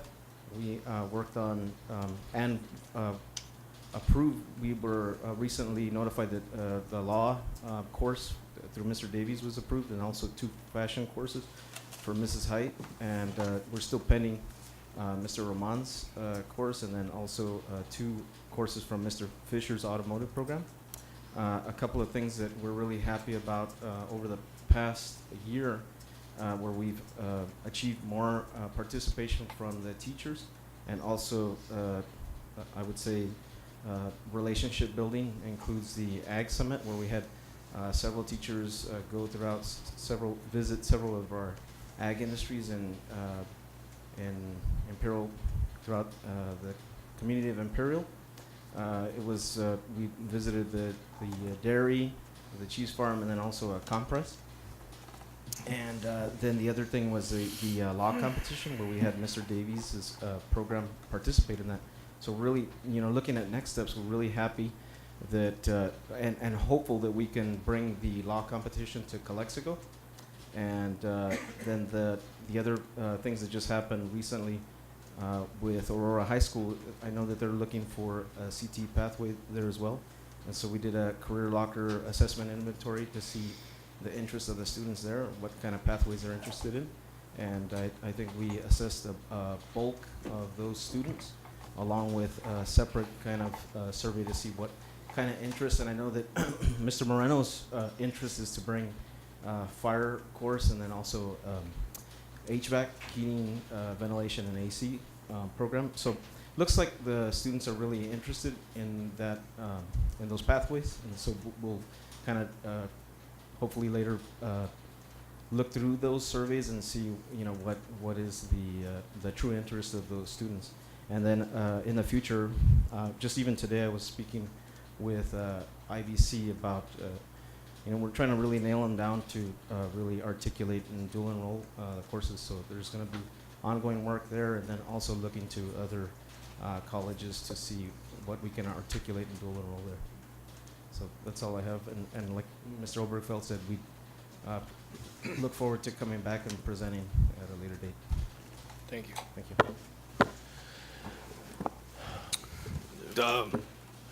I do have some questions for Mr. Overfeld. Mr. Overfeld, this is the second year that we have received complaints, concerns. I shouldn't say complaints. Take that back. Concerns regarding the services that ROP provides for our CTE classes. So, having been on your board a couple years ago, I understand what the nature of your work. However, this is the second year that I'm gonna tell you that the teachers have told us they don't come to our classes, they don't provide any support. We do it all ourselves. Okay. Now, this is the second time that I've seen you in a board meeting. The last time I saw you in a board meeting was last year when you wanted this contract approved.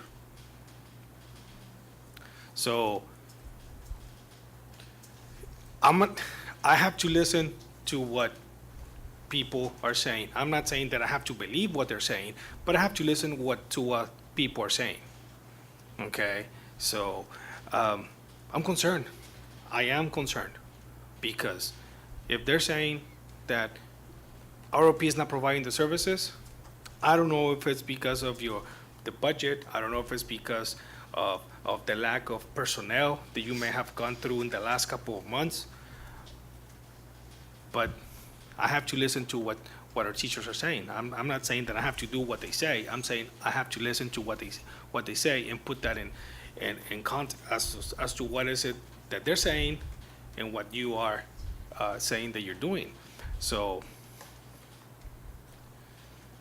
I'm very concerned about this, and I'm very concerned about some of the comments. So I wish you would have come prepared, and honestly, it should have been you giving the presentation, not him, because you are the superintendent, you are the face of RP, not him. And nothing against you, Mr. Campos. We go way back, okay? But you should have been the one presenting, not him. You are the superintendent. I have one comment. Last year I voted against it. I haven't seen any tangible evidence that justifies this fee. And maybe a smaller fee, $50,000, $30,000. But why? What do we get for that, for $161,000? I haven't seen anything that justifies that, so I cannot support it. Mr. Calderon, Mr. Romero, your comments are well noted. I would think if you would allow us the opportunity to present what we believe are what the services that we have provided and the work that we have been able to offer to those teachers and those students that have been able to tap into the services. You heard Mr. Campos mention a few of those. Again, when we read the agenda, to be quite frankly with you, it looked like it was an action item, but there was no presentation side of it. But we will gladly come back and present to you, and we can meet with the board on an individual basis, or we can gladly share at this forum all a compilation of the services that we have provided throughout the year. I would think that with some of the things that Mr. Juan Campos mentioned, certainly you could hear some of the very important aspects of it. So you heard of course you heard the work that was being done through the A through G. And I think that I'm very proud to say that IVRP was involved in some of that, And we also are we work with the teachers that allow us to go in their classrooms. We certainly are willing, and we recognize that we haven't been able to connect with all those teachers for whatever reason, but I guarantee you, we're there knocking at the door and looking forward to the opportunity to share with them and to work with them even more so. The reason why Mr. Campos presented is because he is actively working with your school site administrators, with Ms. Ballesteros. He is actively working with the teachers that work with us, and he's also works with Ms. Montaño and kind of going over the work that we do on an annual basis on a month-to-month. But your point is well noted. We believe that actually, you asked earlier, one of the other questions was whether other organizations or other agencies were doing some, I believe, the professional development. I'm proud to say that all of the other school districts that we work with, all 7 of them, have an MOA with us, and we work with them on a 3-year basis. So, but we recognize that we haven't been, that we need to be clear, and we need to be able to present perhaps more often to you, so that you can clearly know what we are doing. But the work is going on, and we're very proud of that.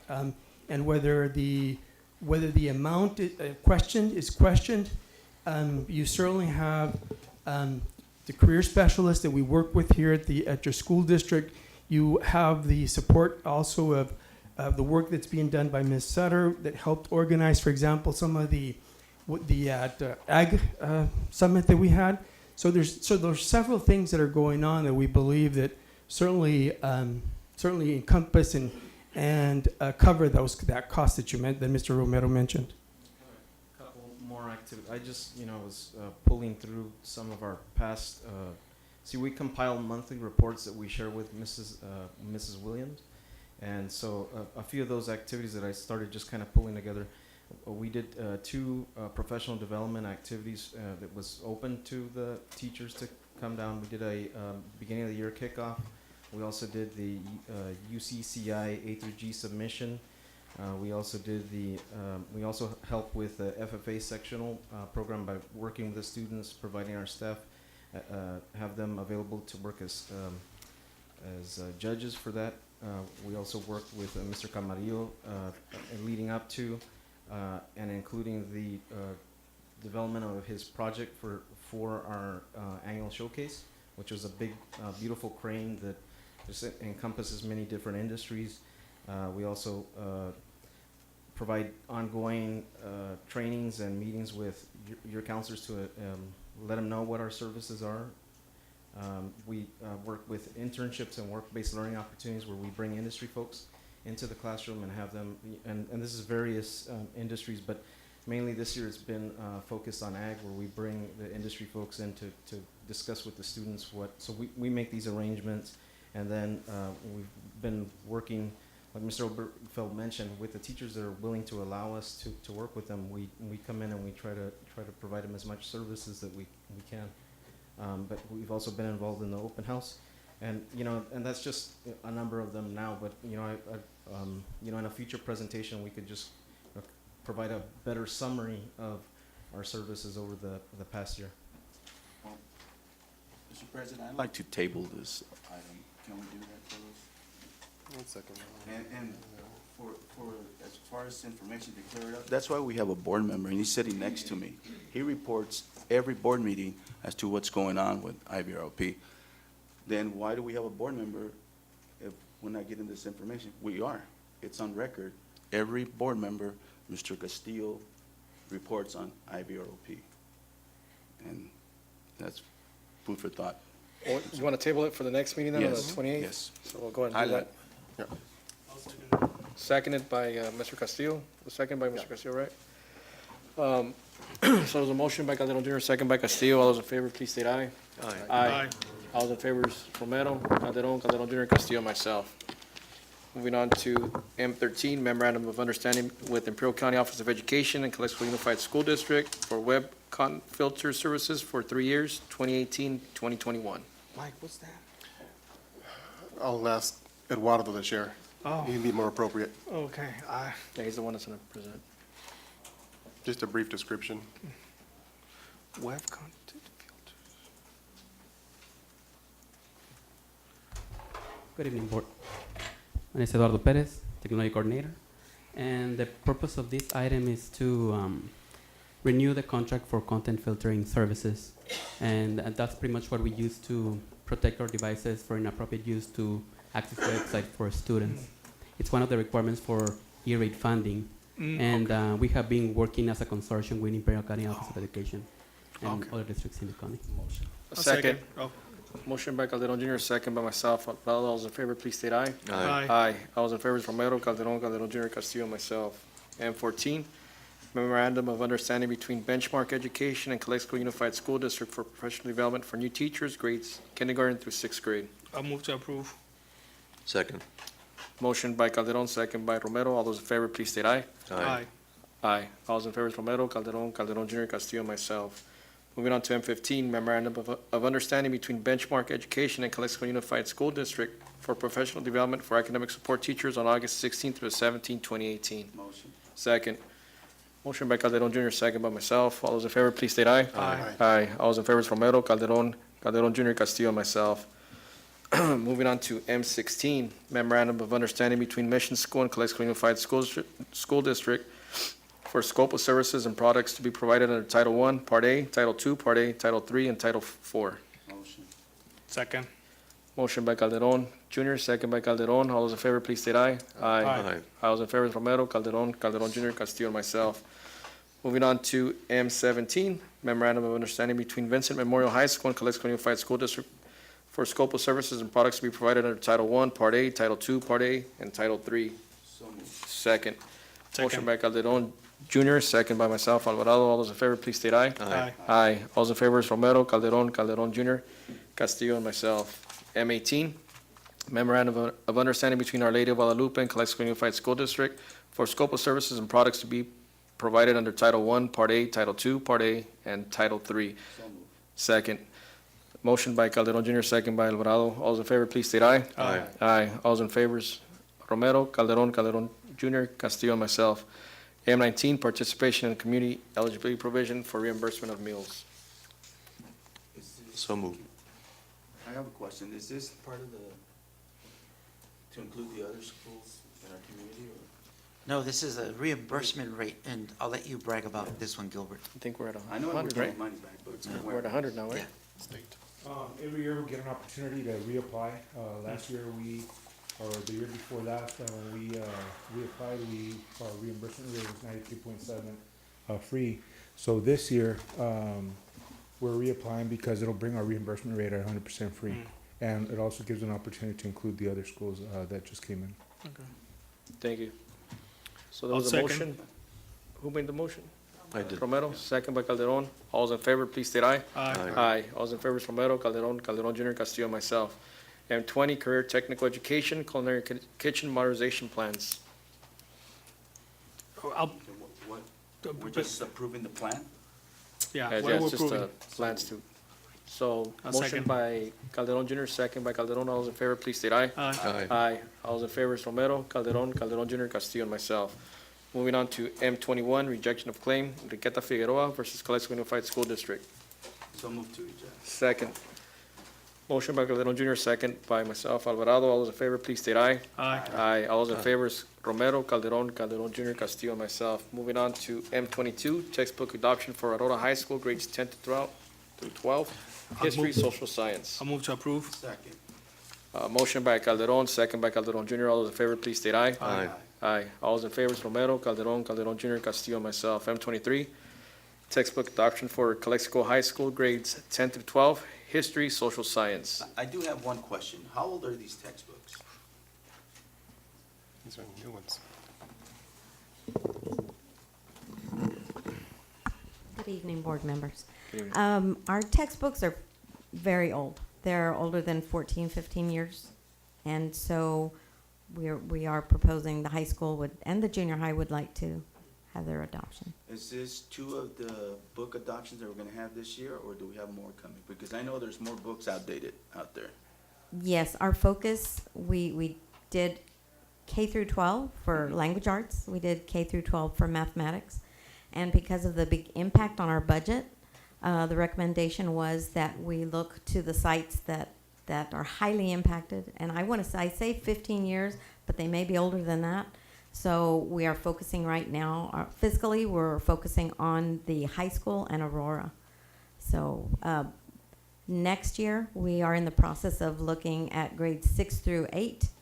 We're going to go through an adoption process. They're going to review some materials.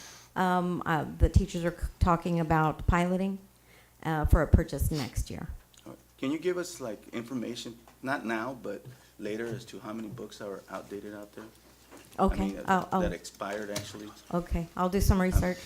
Please, yeah. Okay. Because I know we have more than these. I mean, we got a lot of them in our. Yes, well, this year is the history, social science. Next year in November, the state board list will come out for science. All right. So they come out per content area. But Thank you. Thank you. I move to approve. Motion by Calderon Junior, second by Romero. All those in favor, please state aye. Aye. Aye. All those in favor is Romero, Calderon, Calderon Junior, Castillo, myself. Moving on to M24, Board of Governance calendar. Let's look at it. Board of Governance calendar. Yeah, so this is a draft of the board governance calendar, and it's basically on governance as a whole. So I know that trustees had requested for this item to be brought to the board. So it's here just no different than we bring, for example, a policy. We just basically bring it for review, you know, and we can continue discussing it. The board can add to it, delete from it, but it just encompasses all the different, you know, areas in regards to the district business, in regards to setting the district's direction, the student learning and achievement, finance, facilities. It also goes on to talk about policy and judicial review, human resources, collective bargaining, community relations, and advocacy. And again, this is the board's document, but it is a start and something that the board can add to it. It's a draft is what it is. Well, thank you for bringing it to the board. It's been long due. And again, I mean, we should have something, a plan. So thank you. I motion to approve. I'll second. Is it an action item? It's Yeah, just was it, or informational. just a? No, it's just informational. It's informational? Well, it's on the action. Yeah, It's on the action. It's brought here, trustee Castillo, kind of no different than a board policy. When we have the board policy, we have readings. It's up to the board if the board wants to approve it. That's fine. I leave it to your discretion. So there's a motion by It Calderon. didn't change from the first time you showed this to us, No, correct? it's the Okay, same. it says, all right. So I'll just I add, understand. Ellen, before we vote. So I took a look at it again. I think to commend Carlos. I know it's been developed this year and more so in the last probably 6 months as the board has asked for it. I had some comments or some additions. I'll just share with you, but I know, like as you said, it's a working document for us, but we can vote. So the motion by Calderon Junior, second by myself. Alvarado, all those in favor, please state aye. Aye. Aye. All those in favor is Romero, Calderon, Calderon Junior, Castillo, myself. Moving on to M25, Child Development Program Contract and Resolution for year 2018, 2019 for the state preschool program at Kennedy Gardens Elementary School. So motion, so moved. So motion, I mean, it's a motion by resolution. Calderon Yeah. Junior, seconded by Castillo. Mr. Romero? Yes. Mr. Calderon? Aye. Calderon Junior? Yes. Castillo? Yes. Myself, yes. Moving on to M26, resolution regarding disposition of surplus asset, non-asset technology at Our Lady of Guadalupe Academy. I move we approve. I'll second. Motion by Romero, seconded by me, Alvarado. Mr. Romero? Yes. Calderon? Yes. Calderon Junior? Yes. Castillo? Yes. Myself, yes. M27, resolution regarding disposition of surplus asset, non-asset technology at Calexico High School. I move we approve. Second. Motion by Romero, seconded by Calderon Junior. Mr. Romero? Yes. Calderon? Yes. Calderon Junior? Yes. Castillo? Yes. Myself, yes. M28, accounts payable pre-list. I move we approve. Second. Motion by Romero, second by Calderon Junior. All those in favor, please state aye. Aye. Aye. All those in favor is Romero, Calderon, Calderon Junior, Castillo, and myself. And are we gonna go with M29? Yes. We'll come back to that after our closed session, correct? We're gonna be going into, is it N?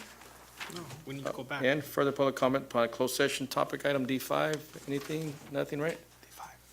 So we're gonna go on to O, recoming to earlier closed session. The board is now going to go into closed session again to continue the items in Part D of the agenda. I think we're going to meet here in closed session initially.